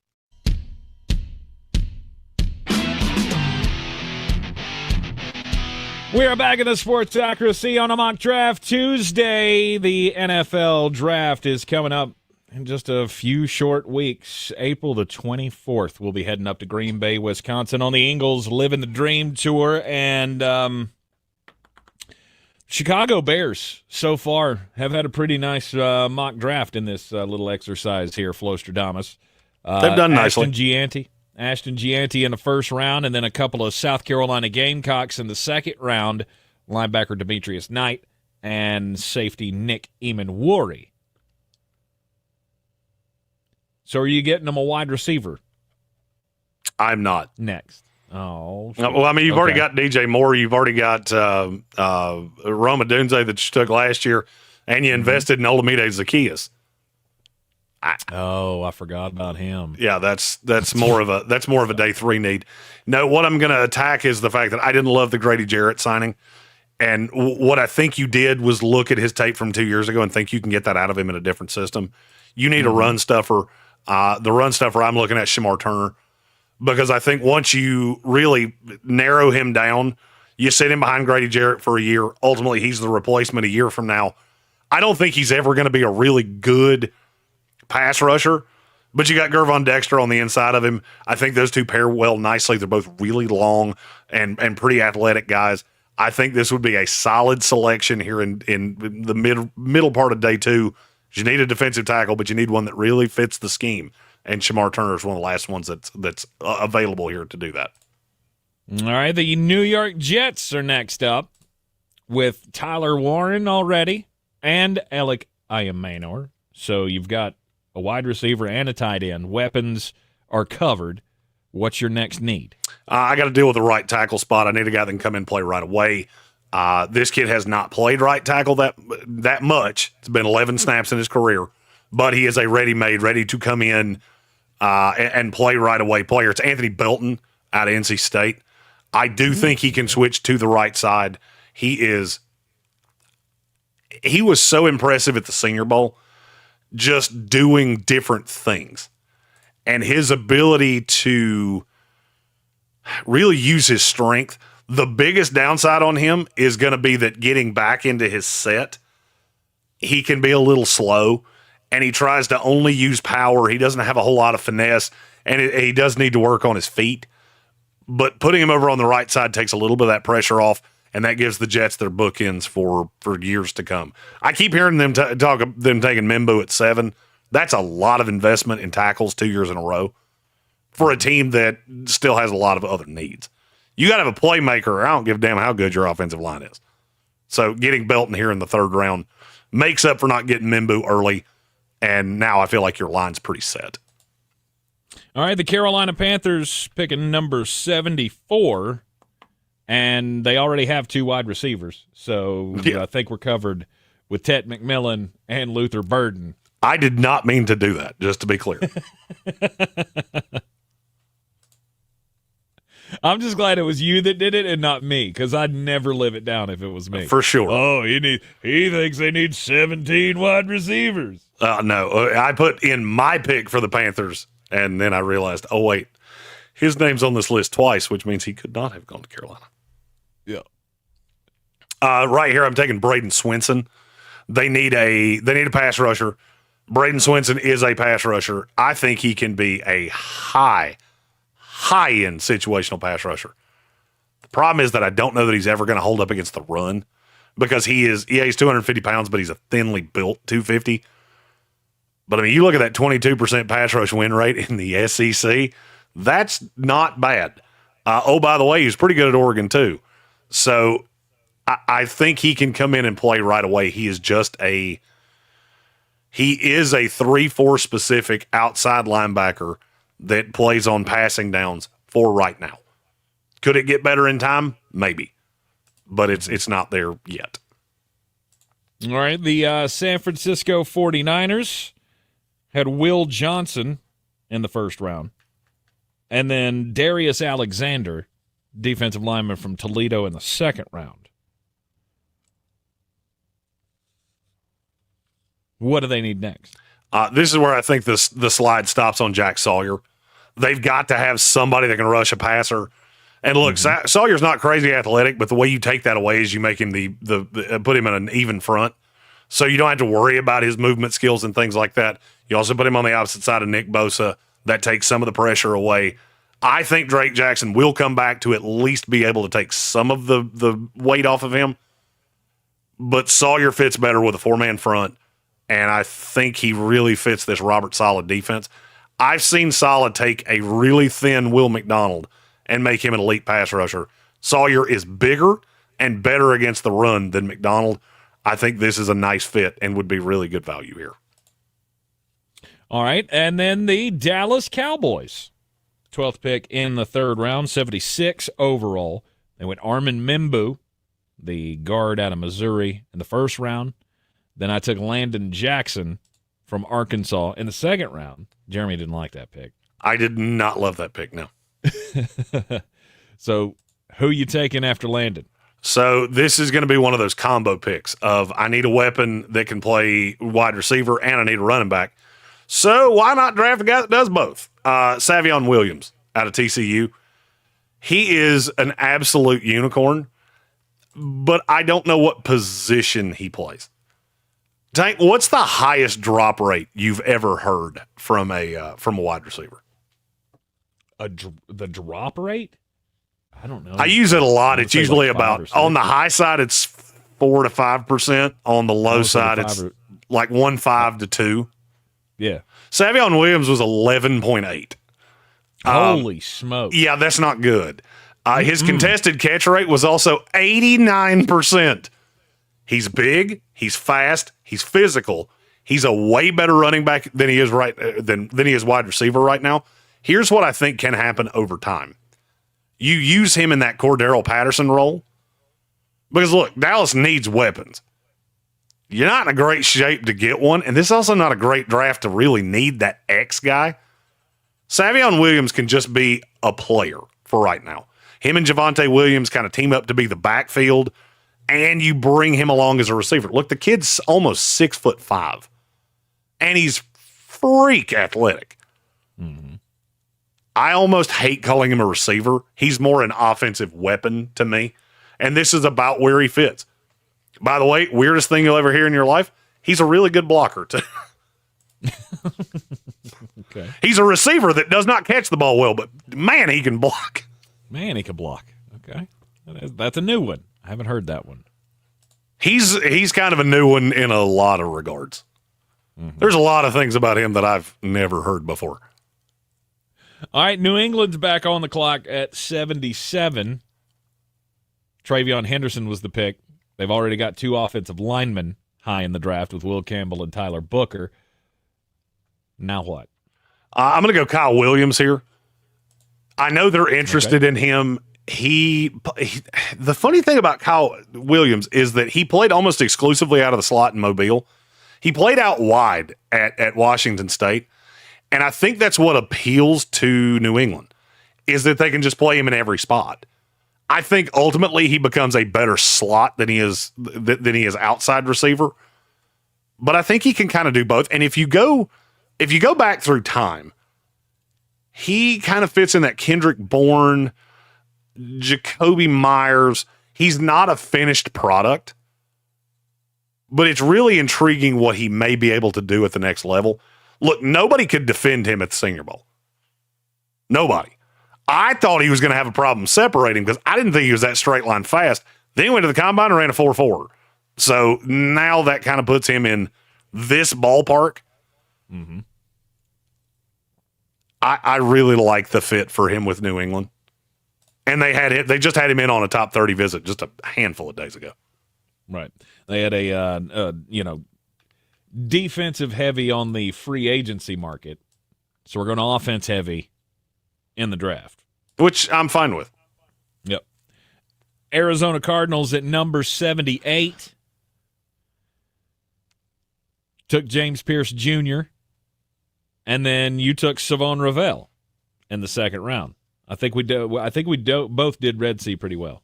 Yeah, I think Red Sea's going to like this pick too because he's really high on improving the defense. And there's a player that's still on the board that he should not be here. My problem is I do not in any way know what position he plays. He started as an off-ball linebacker. He really shined last year as an edge rusher. I think he's a multiple piece that starts inside, but then can also be used in those situational settings. So instead of having Sweat and putting everything on Pierce, now you have a third guy. And look, Zaven Collins is a guy I've never been really fond of. And Ola Oladejo from UCLA, he's a player that just shouldn't be here. I would like to add a guard, but there's just really not anybody here that I feel like I can't get around from now. So I'm going to take the value because I have like 8 guards that are practically the same player. There are no more players like Ola Oladejo. He's a project. He is a project, but he's a project if you're willing to put the work in. I could really see Jonathan Gannon falling in love with this kid. All right, you're in the Sportsocracy, and this is ESPN Asheville, 92.9 FM, 880 AM, 1400. Take a break. When we come back, we'll run through the rest here on the Mock Draft Tuesday in the Sportsocracy. ESPN Asheville. Clear. Your mountain weather forecast. All right, cruising along through our Tuesday. Looks pretty good. Lots of sunshine. We're up near 70 degrees, but wet weather is going to be returning. Not tonight, but we might start seeing a few clouds. Milder 50. Tomorrow we may get a few showers developing. Yeah, we got 20 picks left. Afternoon, maybe even a thunderstorm coming into early Wednesday night, but right now looks like the severe storms stay west. By Thursday, cloudy, mild. How about low 80s? From the Weather Channel, meteorologist Ray Staging. This report is sponsored by Bug Out. Enjoying the outdoors without mosquitoes pestering or biting you can seem impossible. That's why Bug Out offers effective treatment solutions against mosquito infestations and prevents future ones. To learn more and to schedule your $69 initial mosquito control service, visit bugoutservice.com today. Shop the Sherwin-Williams Spring Sale and get 30% off paints and stains March 28th through April 7th. With prices starting at $34.29, it's the perfect time to transform your space with color. Whether you're looking to revamp your bedroom, living room, or home office, we have you covered with bold hues, soothing neutrals, and everything in between. Shop the sale online or visit your neighborhood Sherwin-Williams store. Retail sales only. Some exclusions apply. See store for details.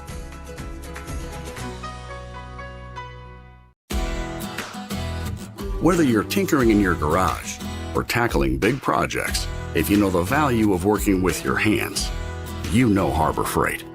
And you can be confident knowing that at Harbor Freight, you can get quality tools at prices that work just as hard as you do.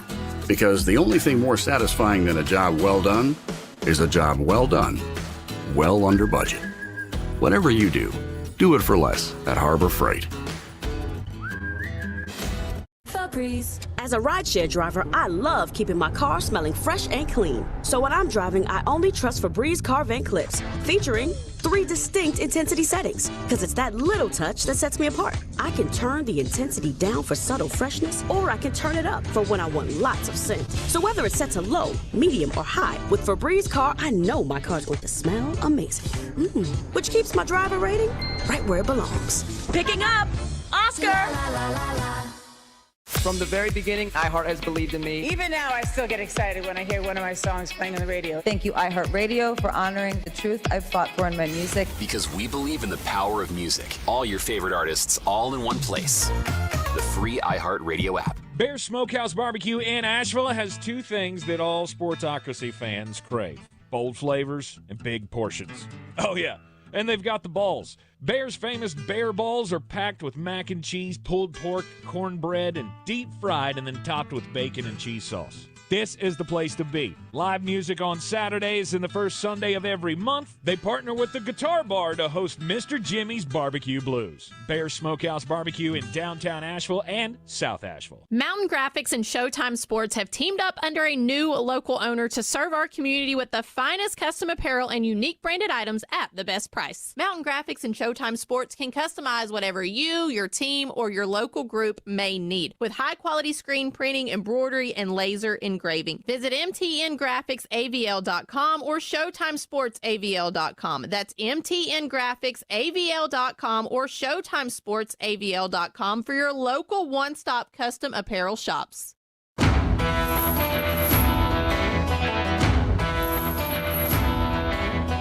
The Sportsocracy. Why are you smiling? Because I love football. It is ESPN Asheville on a mock draft Tuesday. Second and third round players today. Flowstradamus getting us through the third round of the mock draft here. The Houston Texans up at number 79 overall after Matthew Golden and Wyatt Millum. What are you going to add? This is the point where I think they really have to take a shot. There are not a lot of developmental picks left. I mean, look, I know they need help right now. I'm well aware of that. They got to get this line right for the long haul, so I'm going Charles Grant, left tackle out of William & Mary. He may need a year, but the raw potential on him is out of this world. The body frame's fantastic. He played at a lower level, but he graded out really, really well and has done well in the pre-draft process to the point of now this is about where I think he goes. I do think he finds a way into day two. He actually just made it into my top 100. All right, the Indianapolis Colts. They had Colston Loveland in the first round, finally giving Indianapolis Colts fans the tight end that they've been looking for. And then Carson Schweisinger, linebacker out of UCLA, in the second round. They still need a guard, and I feel like there is one that he's going to take some time, but you may be able to just slot him in right now. There's a lot of open-ended. It's Cameron Williams, offensive lineman out of Texas.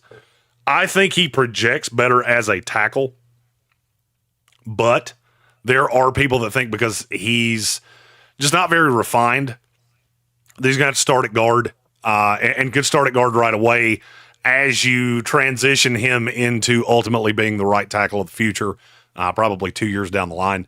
He has all of the traits you want. He just hasn't played very much. He was only a one-year contributor at Texas. Yep.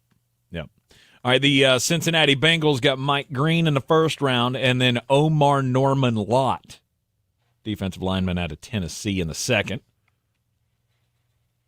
I feel like they need back half help there. I would like to get them someone here. If you look at corner, not a lot to feel warm and fuzzy about. If you look at safety, that's where I fall in. Look, I don't love your safety pairing. I'm going to take a shot here on Kevin Winston Jr., the safety out of Penn State. He's in my top 75 players. It's just the medical. Look, he would have been a top 15 pick had he played last year. He played one game, blew his knee out. And a lot of the positive of him is his burst and his athleticism. I want to get a guard for Cincinnati, but there was just a run that happened right in front of them. So I'm going to be targeting in round 4 for Cincinnati, the Tate Ratledge, the Willie Lampkin. I'm trying to think if there's another. Just so Bengal fans don't go, you completely forgot about guard. No, I didn't. I didn't. Emory Jones. That's another one that I really like that you get in the beginning of day 3. All right. Seattle Seahawks are up next at number 82. Kelvin Banks Jr. in the first round, then Princely Umanamalayan from Ole Miss. I think I'm going to say his name differently every time I say it. Uman Milayan. Uman Milayan. And then Jaden Higgins, the wide receiver.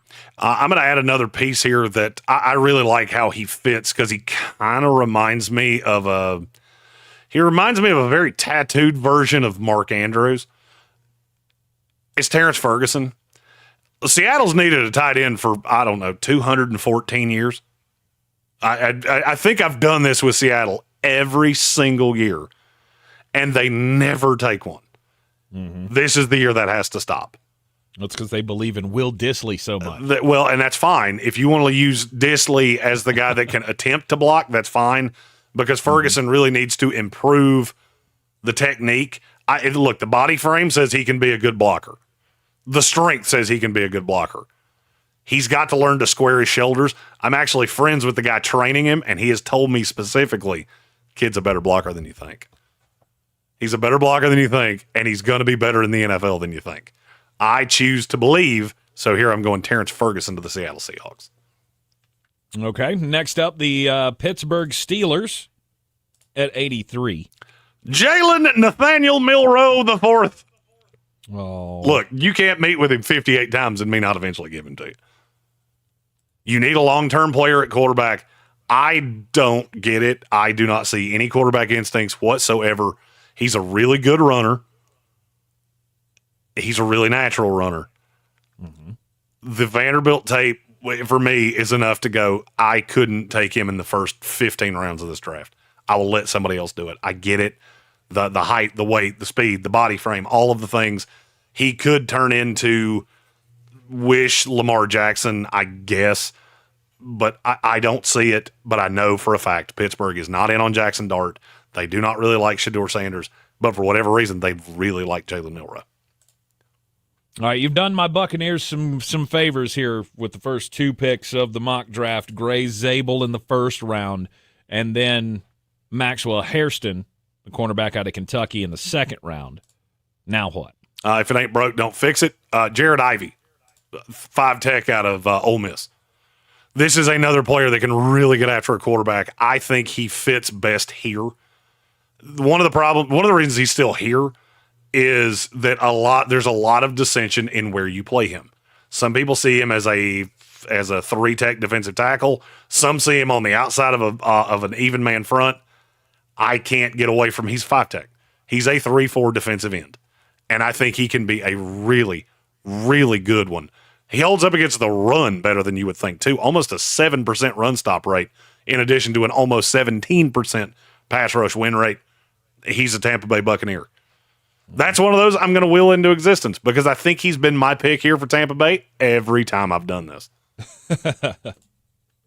All right, and then the Denver Broncos, Omarion Hampton out of Carolina in the first round at running back, and then they took Darian Porter at 51. Yes, I look at Denver. I would really like to get you a weapon of some kind here.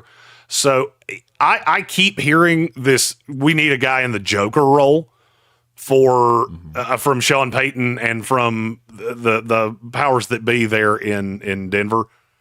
So I'm going to take you at your word. You keep telling me this is what you want. I think they are more settled with their wide receivers than people think. I'm going to add one in day 3, but I'm going to go Harold Fannin Jr., tight end, H-back, fullback, whatever you want to call him, out of Bowling Green. He would be a very interesting complement to Evan Ingram because and now you're going to take the journey with me, and if you disagree with me on that, that's fine. I think you would have sets with the Denver Broncos where Evan Ingram is basically running as a wide receiver. You put Marvin Mims on the outside. You've still got Cortland Sutton. You've still got Devin Vele. And then you would have the move piece in Harold Fannin because he can, unlike most of the other guys in this class that play tight end, he can actually block. And he's actually pretty good at it, if I'm being really honest. It's just he was not asked to do it in very natural sets at Bowling Green. So I'm not telling you he's going to be this lockdown inline tight end. I think he's just going to move all over the place. And he has got outrageously sweet hands. The Chargers have gone 2 defensive picks for their first 2. No, they didn't. Or no, actually, they didn't. Sorry, this was where it screwed up on my screen. So they went defense the first round with Shamar Stewart. Second round, you got Mason Taylor, the tight end out of LSU. This is where I feel like I've got to add a piece to that defense that's going to tie all these things together. It's kind of hard to explain my relationship with this kid because I absolutely love his tape. I'm just stuck on how unbelievably small he is. Mm-hmm. But I like what he offers in terms of being able to move him around. It's Jeffrey Bassa, linebacker out of Oregon. I think this kid's almost a safety. Like, if we're being 100% honest, I stood right beside him at the combine. I was dumbfounded at how small he was. I was also dumbfounded watching him at the Senior Bowl of how unbelievably fast he is. I get it. The time speeds, I don't care. This kid can cover in a way that I have not seen many guys cover. He was running with wide receivers, stride for stride. He is actually the player that made me look at Xavier Restrepo and go, uh-oh, you're not that fast, because Jeffrey Bassa just had to sit there and wait on you to catch up to him.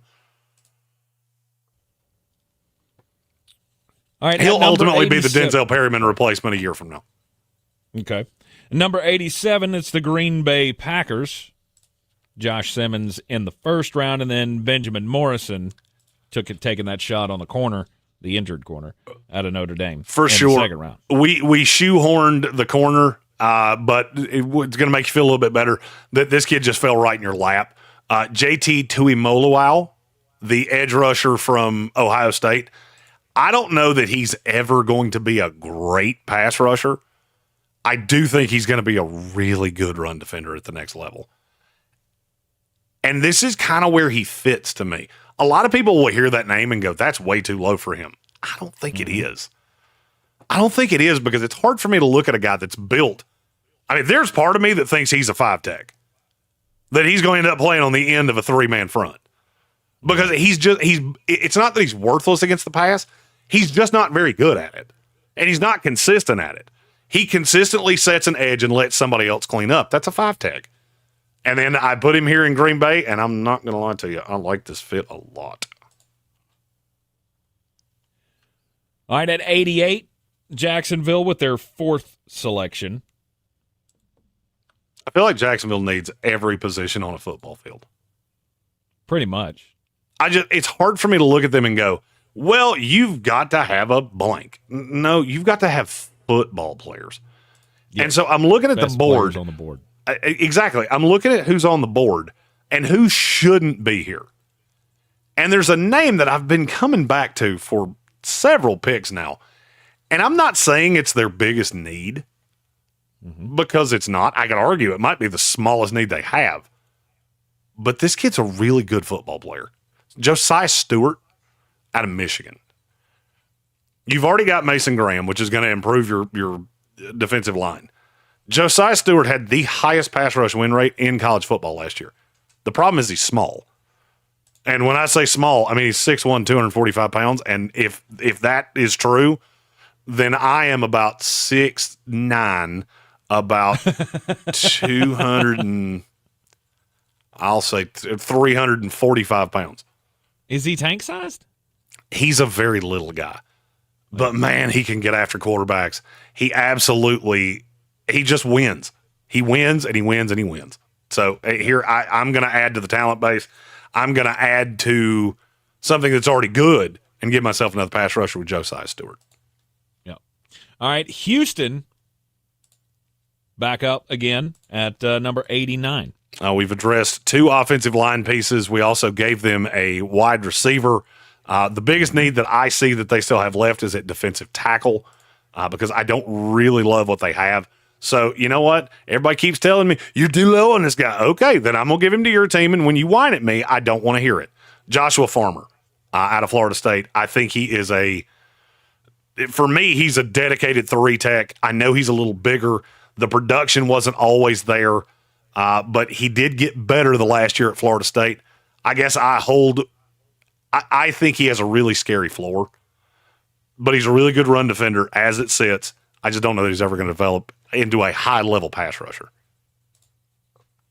Okay. All right. At number 90, the Los Angeles Rams. The Rams are always a fun team to draft just solely because they always look at guys different. I'm going to draw this parallel, and people are going to tell me I'm out of my mind. You're taking this guy too high. You mark my words. I want this on record. Sean McVay's going to draft this guy. Isaac Tesla, wide receiver out of Arkansas. He's going to make him a star because he's going to see all of the things that I see, which is this kid is a big slot. And he reminds me at times so much of Puka Nacua that it's ridiculous. Because he's big-bodied. He's more athletic than you think. And he was in a situation that just didn't really make sense. He didn't fit Arkansas. Tesla, he was a 2-year community college guy, transferred to Arkansas, and then literally not 2 days after he committed to Arkansas, that's when KJ Jefferson transferred to UCF.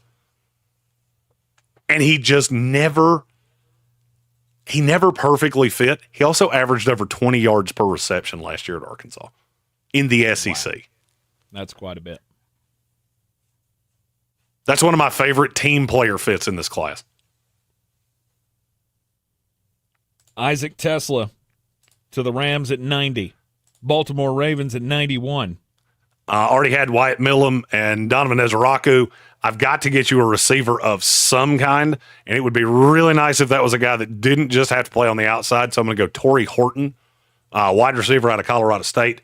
He did play a little bit out of the slot, so he has that versatility. I am higher on him than about anybody else you'll hear. He has some of the best hands in this class, and he ran faster at the combine than you would have thought. All right, and then Seattle at 92. For their 506th selection in this selection meeting. Yes, nope, I've already had a tight end. I don't need that button. Nope. I'm not going to lie to you. I forgot who I picked for him. Kelvin Banks, Princely Umanamalayan, Maxwell Hairston, and Terrence Ferguson. This is where I'm going to get a little safety net on the offensive line. There's really only one guy that I still feel like can come in and play on the outside right away if he was needed to.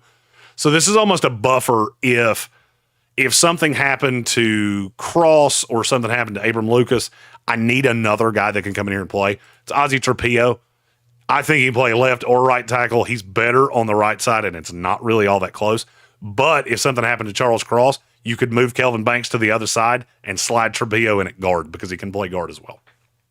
Okay. Isaac Trapillo. Ozzie Trapillo. Ozzie Trapillo. Excuse me.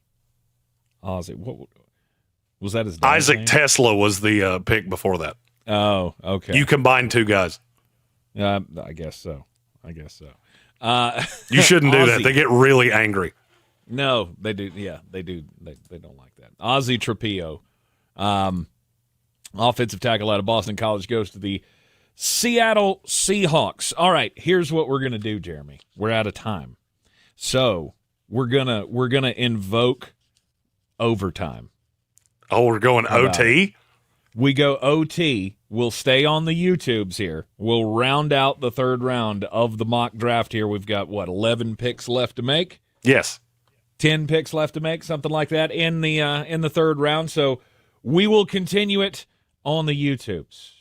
You can go back and check it out on the podcast if you would like, or on the YouTube stream if you're trapped in the car and can't make the switch over with us. If you're trapped in the car, pull your car over the side of the road, pull open your phone, connect it to the Bluetooth in your car. We all have it. Okay, we all have it.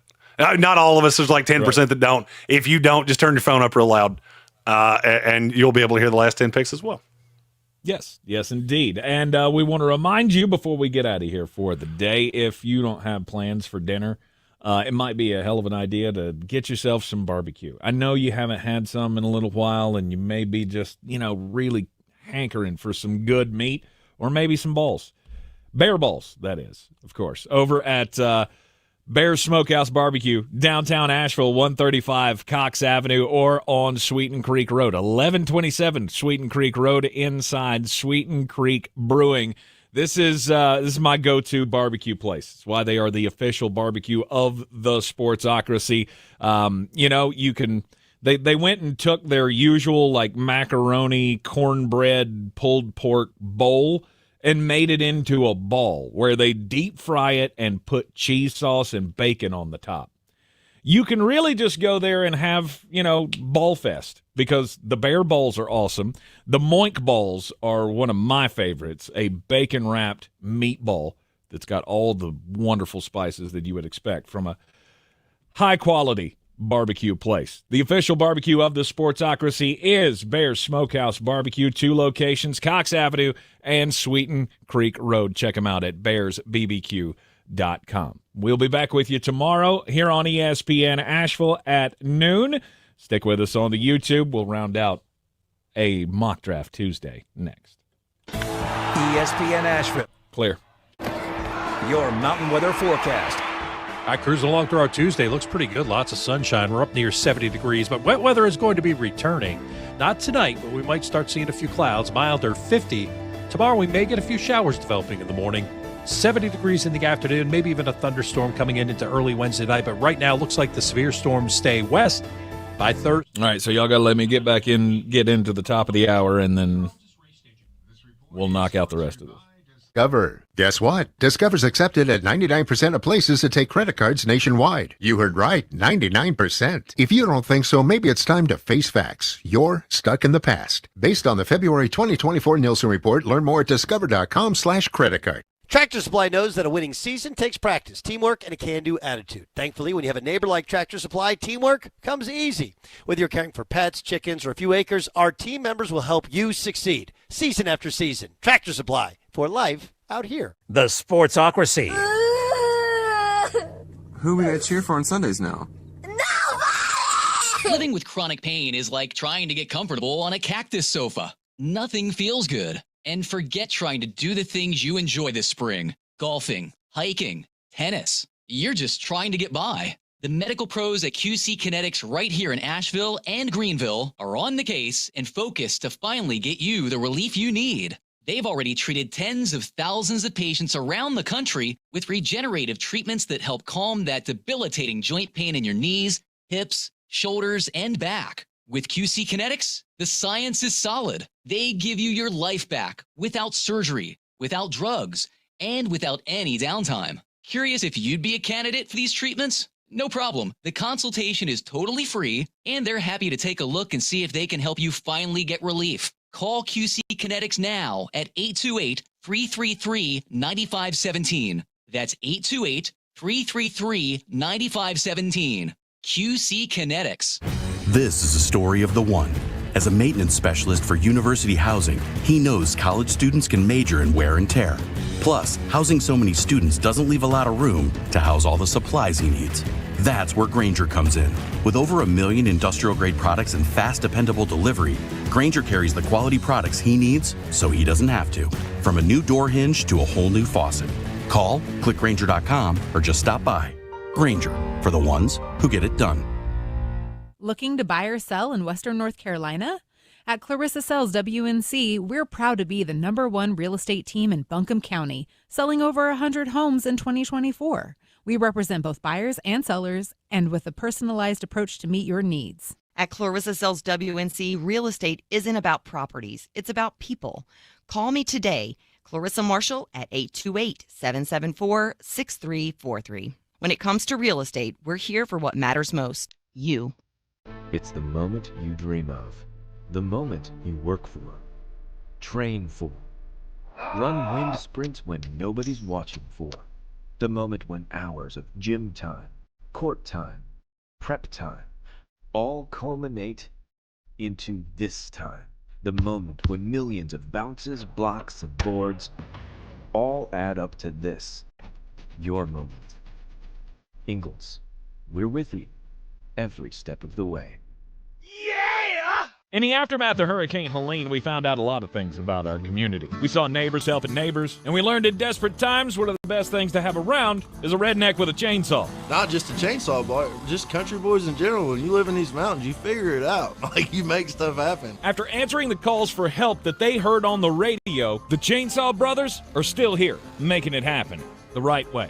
Fair, insured, and local. Need tree help? Call the Chainsaw Brothers. 316-1013. 316-1013. Calling all foodies, beer lovers, and barbecue fans. Join us on April 9th at Bear's Smokehouse Barbecue in downtown Asheville for Pork and Pour, a cut-up and sip-down class. A butcher will break down a hog while teaching about sustainable farming. Plus, Highwire Brewing will be on hand to pair craft beers with mouth-watering barbecue bites. Join us on April 9th, where butchery meets brews. Go to bearsbbq.com to learn more. Cheers to Pork and Pours. This is J.W. Whitley, General Manager at Parsonsville. I would like to introduce...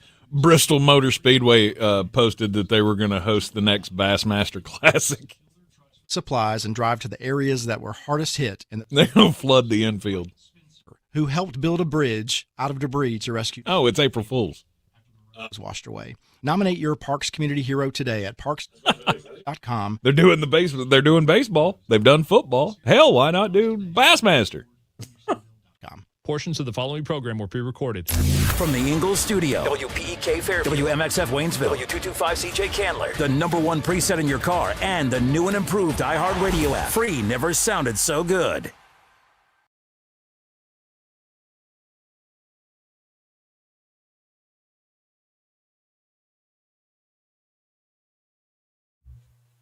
Yep.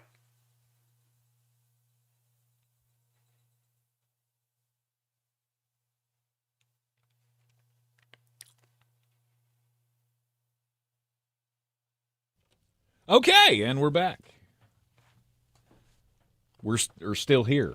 Yes, we just whatever. Remained. Just we just remain. All right, overtime of the I didn't know overtime was a possibility, or I probably would have slowed down at some point. Well, I mean, you know, the we haven't done the whole overtime thing, but I was thinking about it, like, how are we going to possibly do all of this? Because I don't want to leave it off at like pick 88. Oh, I mean, I was speeding through them like I keep going. Well, once we got down to about 4 minutes left on the clock for 10 picks, I went, yeah, it's not really going to work out for us. So we left off with the Seattle Seahawks, and the Seattle Seahawks took Ozzy Trapio. Isn't he a legacy? Didn't like his dad play in the NFL? He might have. I'm not sure. I feel like I went past the page. So Steve Trapio. That sounds familiar. Yes, he was also played at Boston College. Played like 5 years in the NFL. I knew I remembered the name for some reason. Although his name is not Isaac. No, it's Isaac Tesla, Ozzy Trapio. Yes.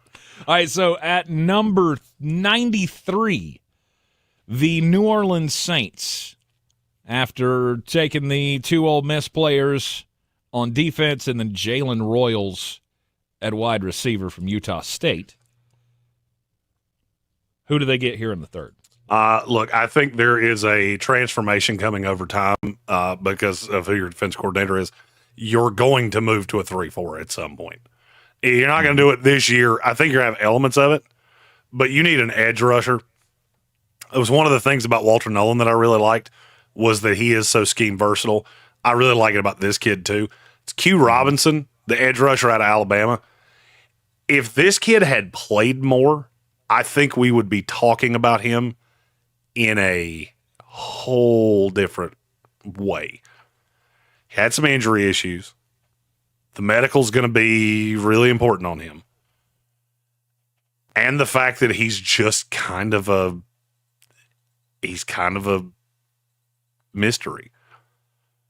Now, he had a really high pass rush win rate. I love the film on him. This is kind of one of those, which matters more, what you've done or what you can do? Because I think this kid can. I mean, look, he was a high-level prospect. He was behind Will Anderson Jr., Chris Braswell, and Dallas Turner. So I'm not really judging the fact that you didn't get on the field. He's also an elite special teams guy. Right. This is one of those weird, the floor is high, but it's not high necessarily for the reason that you want it to be.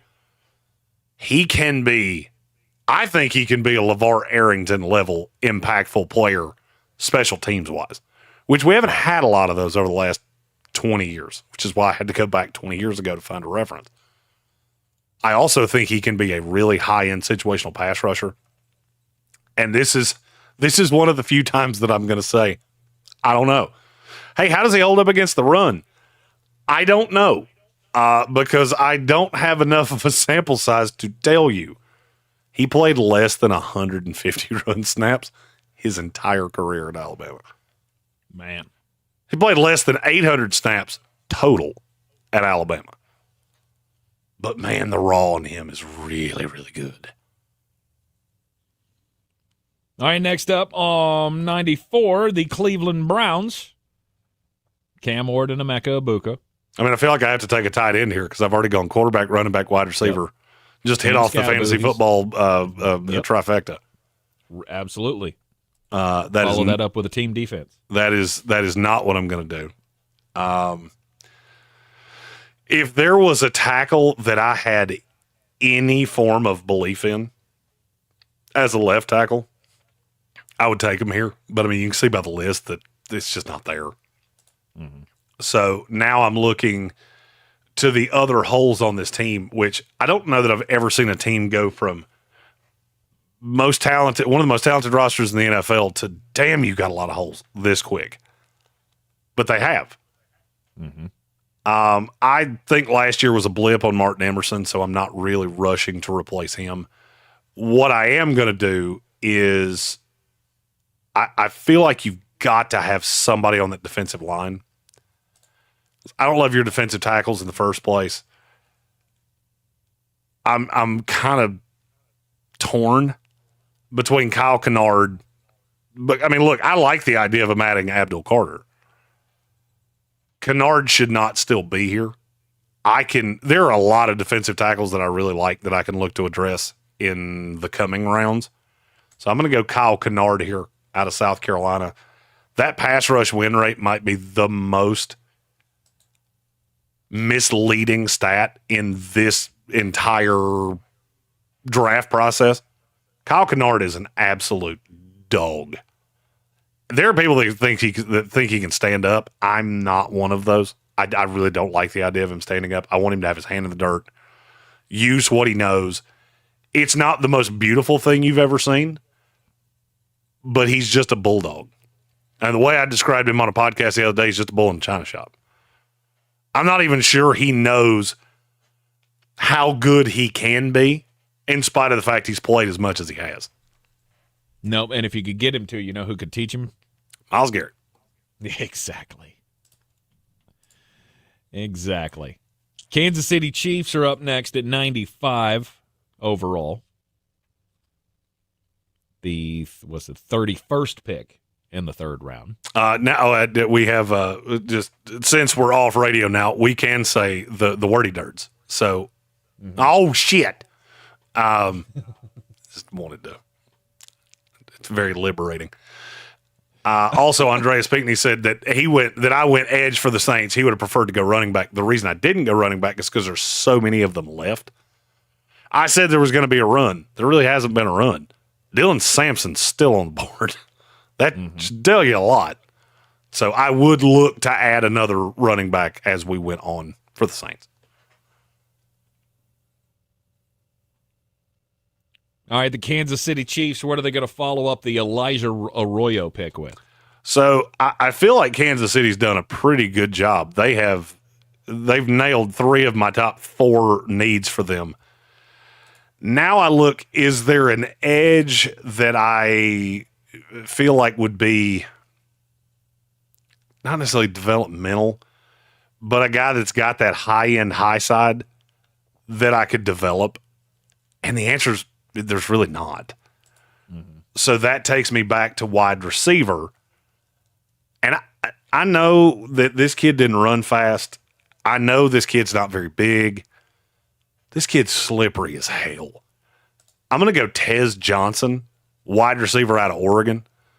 I know they already have Rashee Rice that plays in the slot predominantly. Tez Johnson's just one of those guys that I look at and go, you're a better football player than you are tester. He's the second smallest wide receiver to ever run at the combine. Came in at 154 pounds. And then he ran slow at 4.54, I think. But then you watch him on the field and nobody can defend him. Why is that? I mean, he's a good route runner. He's a slippery route runner. I don't think he's out of this world.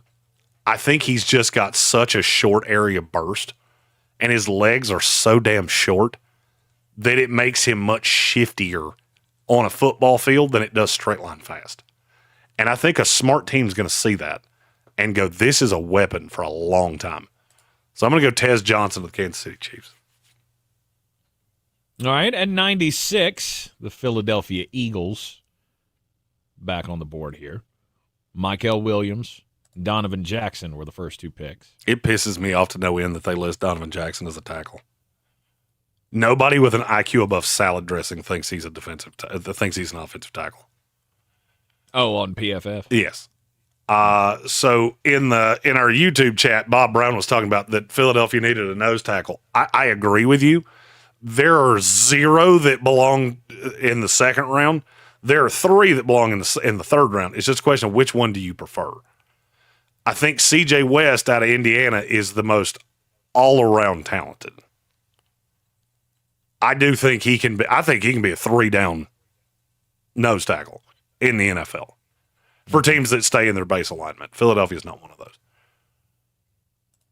I don't know how much he provides you in a 4-man front because I think he's a 0-1 tech. Deion Walker, if you go back to 2023, he looks like the best one of the bunch. He was awful last year. And I've never seen a guy that big get pushed around that much. That's hard for me to wrap my brain around. And so I'm going to go to the one that I think they could develop the best, which is Jordan Phillips. He's one of the youngest players in this class. He's out of this world in terms of how strong he is. You can see on the screen, he was on the Bruce Feldman freak list. He had a 665-pound squat, a 365-pound power clean, and overhead press 365 twice. Damn. This kid is a fucking tank. The problem is I don't know how great of a football player he is right now. He does strong really well, and he holds up against the run really well. But I think he still needs time, which is why I love a situation like Philadelphia. So for me, that's your nose tackle of the future. He can come in and help you against the run right now, but you can teach him how to be a pass rusher because he doesn't do that particularly well right now. Okay. Number 97, that pick belongs to the Minnesota Vikings. They've only had one pick, which Malachi Starks, I'm a big fan. So what's their next target? But their next needs after the running back. Their next needs for me are wide receiver, cornerback, 5 tech, and the position that I'm ultimately going to go after. Look, I had them taking a Marion Hampton for a long time. He did not get to them here. I mean, look, Dylan Sampson should not be on the board here. I know he's not very big. I know there are things about his game that are scary. You made the move on Jordan Mason. I feel like Aaron Jones is as short time as they come in Minnesota. And ultimately, your backfield is Jordan Mason and Dylan Sampson. And they do very different things in certain ways. And I think they could be a really nice tandem moving forward. It also gives you some security this year because now you've taken a running back room that was really thin and you've made it really strong. And I mean, look, Dylan Sampson, PFF has him higher than I do. And he is their 63 overall. I've got him in the top 100. So this is even value for me and I'm not crazy about him. I think he is the best of that next tier of running back. And the Miami Dolphins at 98. Jahdae Barron in the first round, and I went Tyleek Williams to clog up the middle in the second. Yeah, the question now is there a safety that I can get? And I swear to God, I think I've drafted this guy to Miami every freaking draft I've done. Andrew Makuba, the safety out of Texas. Yep. If he was bigger, we would be having a very, very different discussion. He's just so damn small that he doesn't hold up against the run. So he's really a single high safety, two high safety, where you're basically going to drop him every time he's on the field because he gives you nothing against the run. And he's never going to, because he's not freak athlete enough to bulk up. So, I mean, if he gains 15 pounds, he's going to be slower than he is right now. And I can't remember now what he ran. I have it right here. So he ran a 4.45, which that's fine. I'm not jumping up and down about it, but it's fine. If he got into that 4.5 range, it takes away the reason he's here. So I don't want to bulk him up. I want you where you are. I want you running in that 4.45 range, and I want you to be a really good over-the-top safety that is really good against the pass. And I think he would be a really nice replacement for Javon Holland, who I cannot for the life of me figure out why you let walk out the door for what he walked out the door for. No, I cannot either. The New York Giants have the 99th pick overall. Is there another offensive player that you could draft for them? We're rebuilding the offense here. That's not where I'm going to head. I think the Giants to me are, you've addressed four, I think, very big needs. And I absolutely hate doing this. I hate adding four young guys to the same side of the ball because they're all going to have to play. Hey, look, Shador's going to be the starter in nothing flat. Because the longer you trot Russ Wilson and Jameis Winston out there, the more likely you are to get fired before you can get to Shador. And then Mike Kafka might end up being the coach that brings in Shador and is here a year from now. Yeah. Urshery's going to have to play right off the jump. Trey Harris is going to be the X right off the jump. Quinshon Judkins probably going to be the head of the snake in that running back committee right off the jump. I think the Giants are probably the first team that starts looking to that corner class. This is where the corner class belongs. It's about 100 down. I'm a pick early, but there is one that I like significantly better than the rest. It's Zy Alexander. I don't love the fact that I'm drafting him to the New York Giants because the prospect he reminds me of most is Cordell Flott. Flott wound up playing in the slot. Yeah. I don't think Zy Alexander is going to. This kid started at Southeast Louisiana. He was a 0-star recruit. He was actually a better baseball player than he was football player, but he liked football better.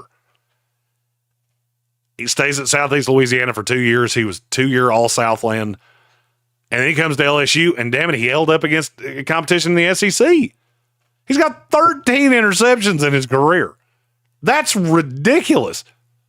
Compared to some of these guys that played 2,000 snaps that have 2.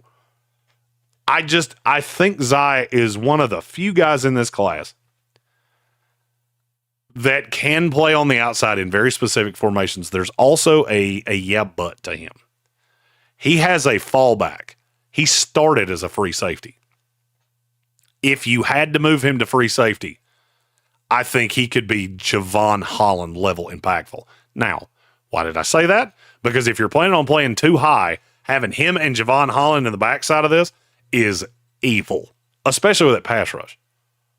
You got to remember, I'm trying to duct tape shit together for the New York Giants because that's what their GM and their coach are trying to do. Zy is a bit more of a project, but if I needed him to play right away, I could easily see a path that he plays right away. A lot of people are worried about his straight line speed. I'm not super worried about that. No. Pick 100. That's the San Francisco 49ers. What do they need to focus on? Well, you've already added to the defensive line, which to me is the biggest thing San Francisco's got to have. You added the corner. Now I really want the zone specific guard. The problem is there's not really one here. You know, a lot of times you look for those zone specific guards as tackles that are converted to guard. There's 0 of those. Then you get into the actual natural guards, and most of them are not necessarily great in what San Francisco would ask them to do. So that kind of takes out Tate Ratledge. To me, you kind of fall into Willie Lampkin. Willie's really good in zone. He didn't do it a ton, and he's really short. But he can also play center, which is intriguing in San Francisco because of how much movement around there's been. So I'm going to go with the first player drafted in this mock draft that did not go to the combine. 5'10", built like Tank Spencer, William Lampkin III. I love it. Right at the end of the 3rd round. Willie Lampkin. All right, the Los Angeles Rams have the 101st pick, the penultimate pick of the 3rd round. The penultimate. They're another team I would really like to get a cornerback for because I just despise their secondary in large part. The Rams are an interesting team to me because they draft so differently than everybody else. They don't draft for need specifically. They draft guys that fit this team. And that's what makes it so hard to project them sometimes. Because right now I'm looking at this team going, I don't know that there's a corner on this team that I trust. Darius Williams, for whatever reason, plays better on the outside. He's the only 5'9" corner other than DJ Reed I've ever seen that plays better on the outside than he plays in the slot. Mm-hmm. And DJ Reed never did it. He did play in the slot in San Francisco. That's what got him the big money deal, and Robert Saleh kicked him out to the outside. Darius Williams was terrible in Jacksonville in the slot. Akella Weatherspoon is here. You're a guy. I mean, you're clinically alive, and I credit you for that. I look at this division, and I'm curious if the Rams wouldn't look at a guy that's slot specific, but he's so good, and not fall in love with him. So that's where I'm going to go. It's Jacob Parrish out of Kansas State. I'll give the full fait accompli here. I did not love this kid when I watched him the first time. Connor Rogers told me about him, and he was in love with him. And I went, that's a smart dude to be just drunk in love on a guy that I don't understand. So I went back and watched him. And then I realized I've kind of developed a new theory on slot corners of if a slot can't tackle, you're not a slot. I'm going to call it the Quincy Riley rule. Because Quincy Riley's in this class. He can't tackle for shit. He would be a great slot, except for the fact he's god-awful against the run. And I started watching Jacob Parrish come up against the run, and I realized where I was missing on the tape was I was looking at the result of his coverage snaps and not looking at what he did in all of the other snaps. This kid's a bulldog out of the slot. Are there things that are going to be problems for him? Yes. Big receivers are going to be a problem for him because he's only 5'9". But he is so aggressive and I think can be an outrageously good blitzer in this league. And I think he would fit nicely with the Rams. Sean McVay loves high IQ guys, and Jacob Parrish is a high IQ guy. All right. And finally, the last pick of the 3rd round, the Detroit Lions at 102. The Lions came in with 2 big needs. Yep. We addressed them both, which was edge and guard. Yep. Hurting and for Marcus a squirting. Imbau. I have to be careful. Gigi Gambling said, I just saw we drafted Dart first. Please, God, no. I think you would be really happy with Jackson Dart 2 years from now. Hate it for you. In that system, I think you would be so happy with him. Mm-hmm. Now we get to Detroit. Detroit's in kind of a sweet spot here of I can take the best player on the board. I can take a player that fits what I do, and there is one here that I think, my God, he fits what they do. It's C.J. West, the defensive tackle out of Indiana. I am so high on him. because I think he's one of the few real great run defending nose tackles that I've seen that can also play 3-tech, that also projects to be a good pass rusher. His pass rush win rate was 10.1%, which is high for a nose tackle.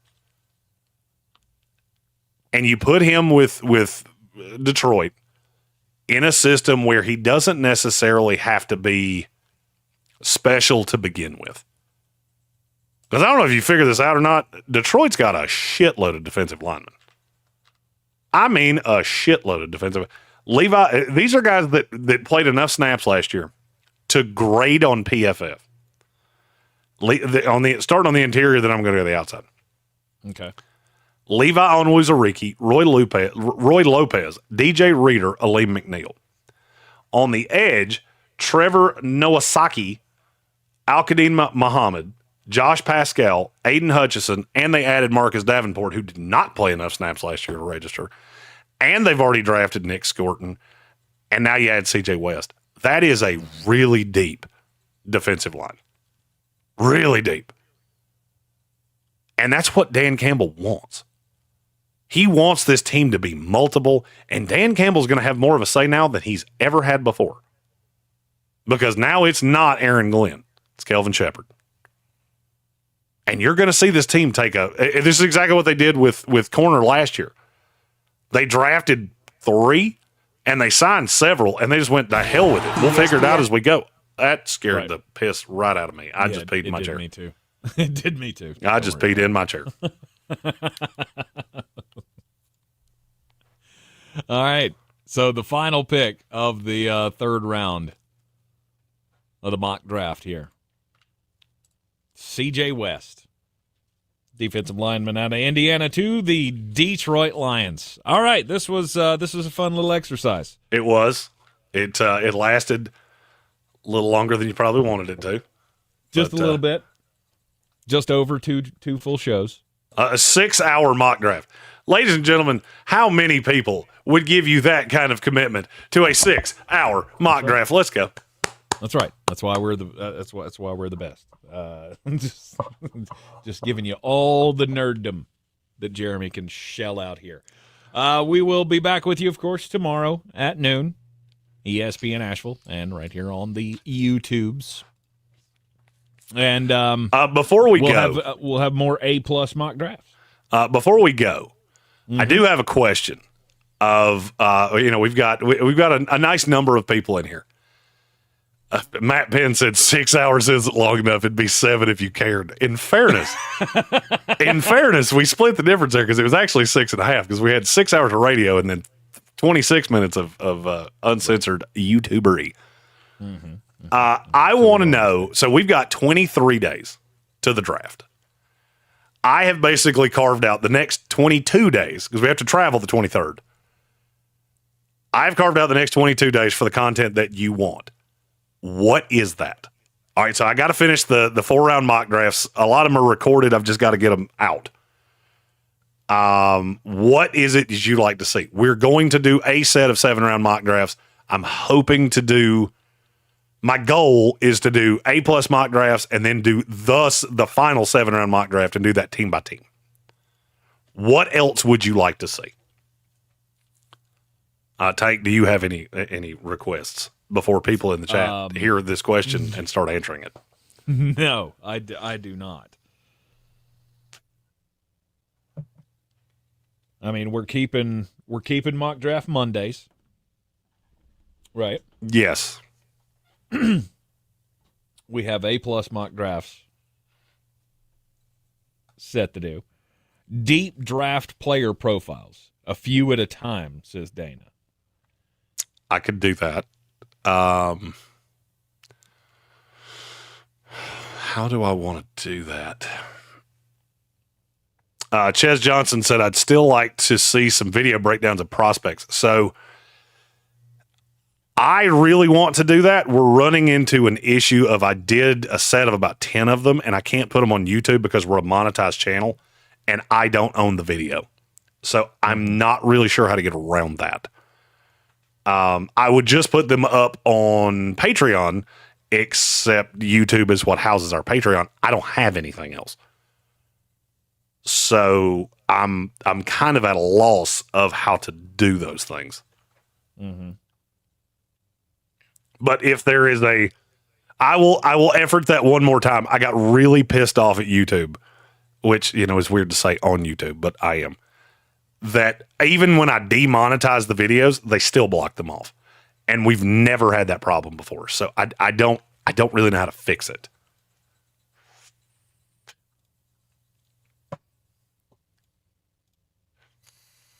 Fan man. When's the trade when we do all the when's the draft when we do all the crazy trades? We were just talking about that 2 days ago. Monday, I think it was. Wasn't it Bill Barnwell did his? Yes, that's actually an idea that we came up with at a site that I used to work for. Yeah. And now it's stolen we have a done lot. it here in the past. Yeah, we've done it here in the past.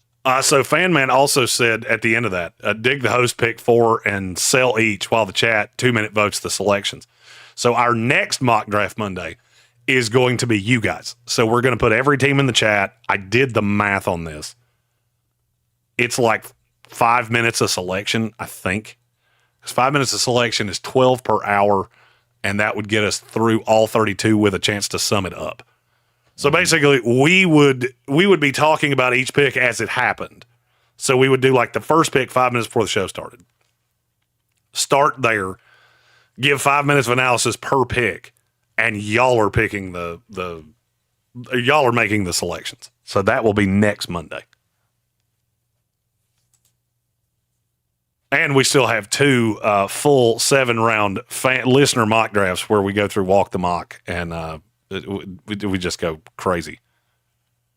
Yes, we got to make sure that they fix the draft order though, because that threw me for a hell of a loop in the second round. You threw me for a loop because I was like, "What the fuck are you talking about?"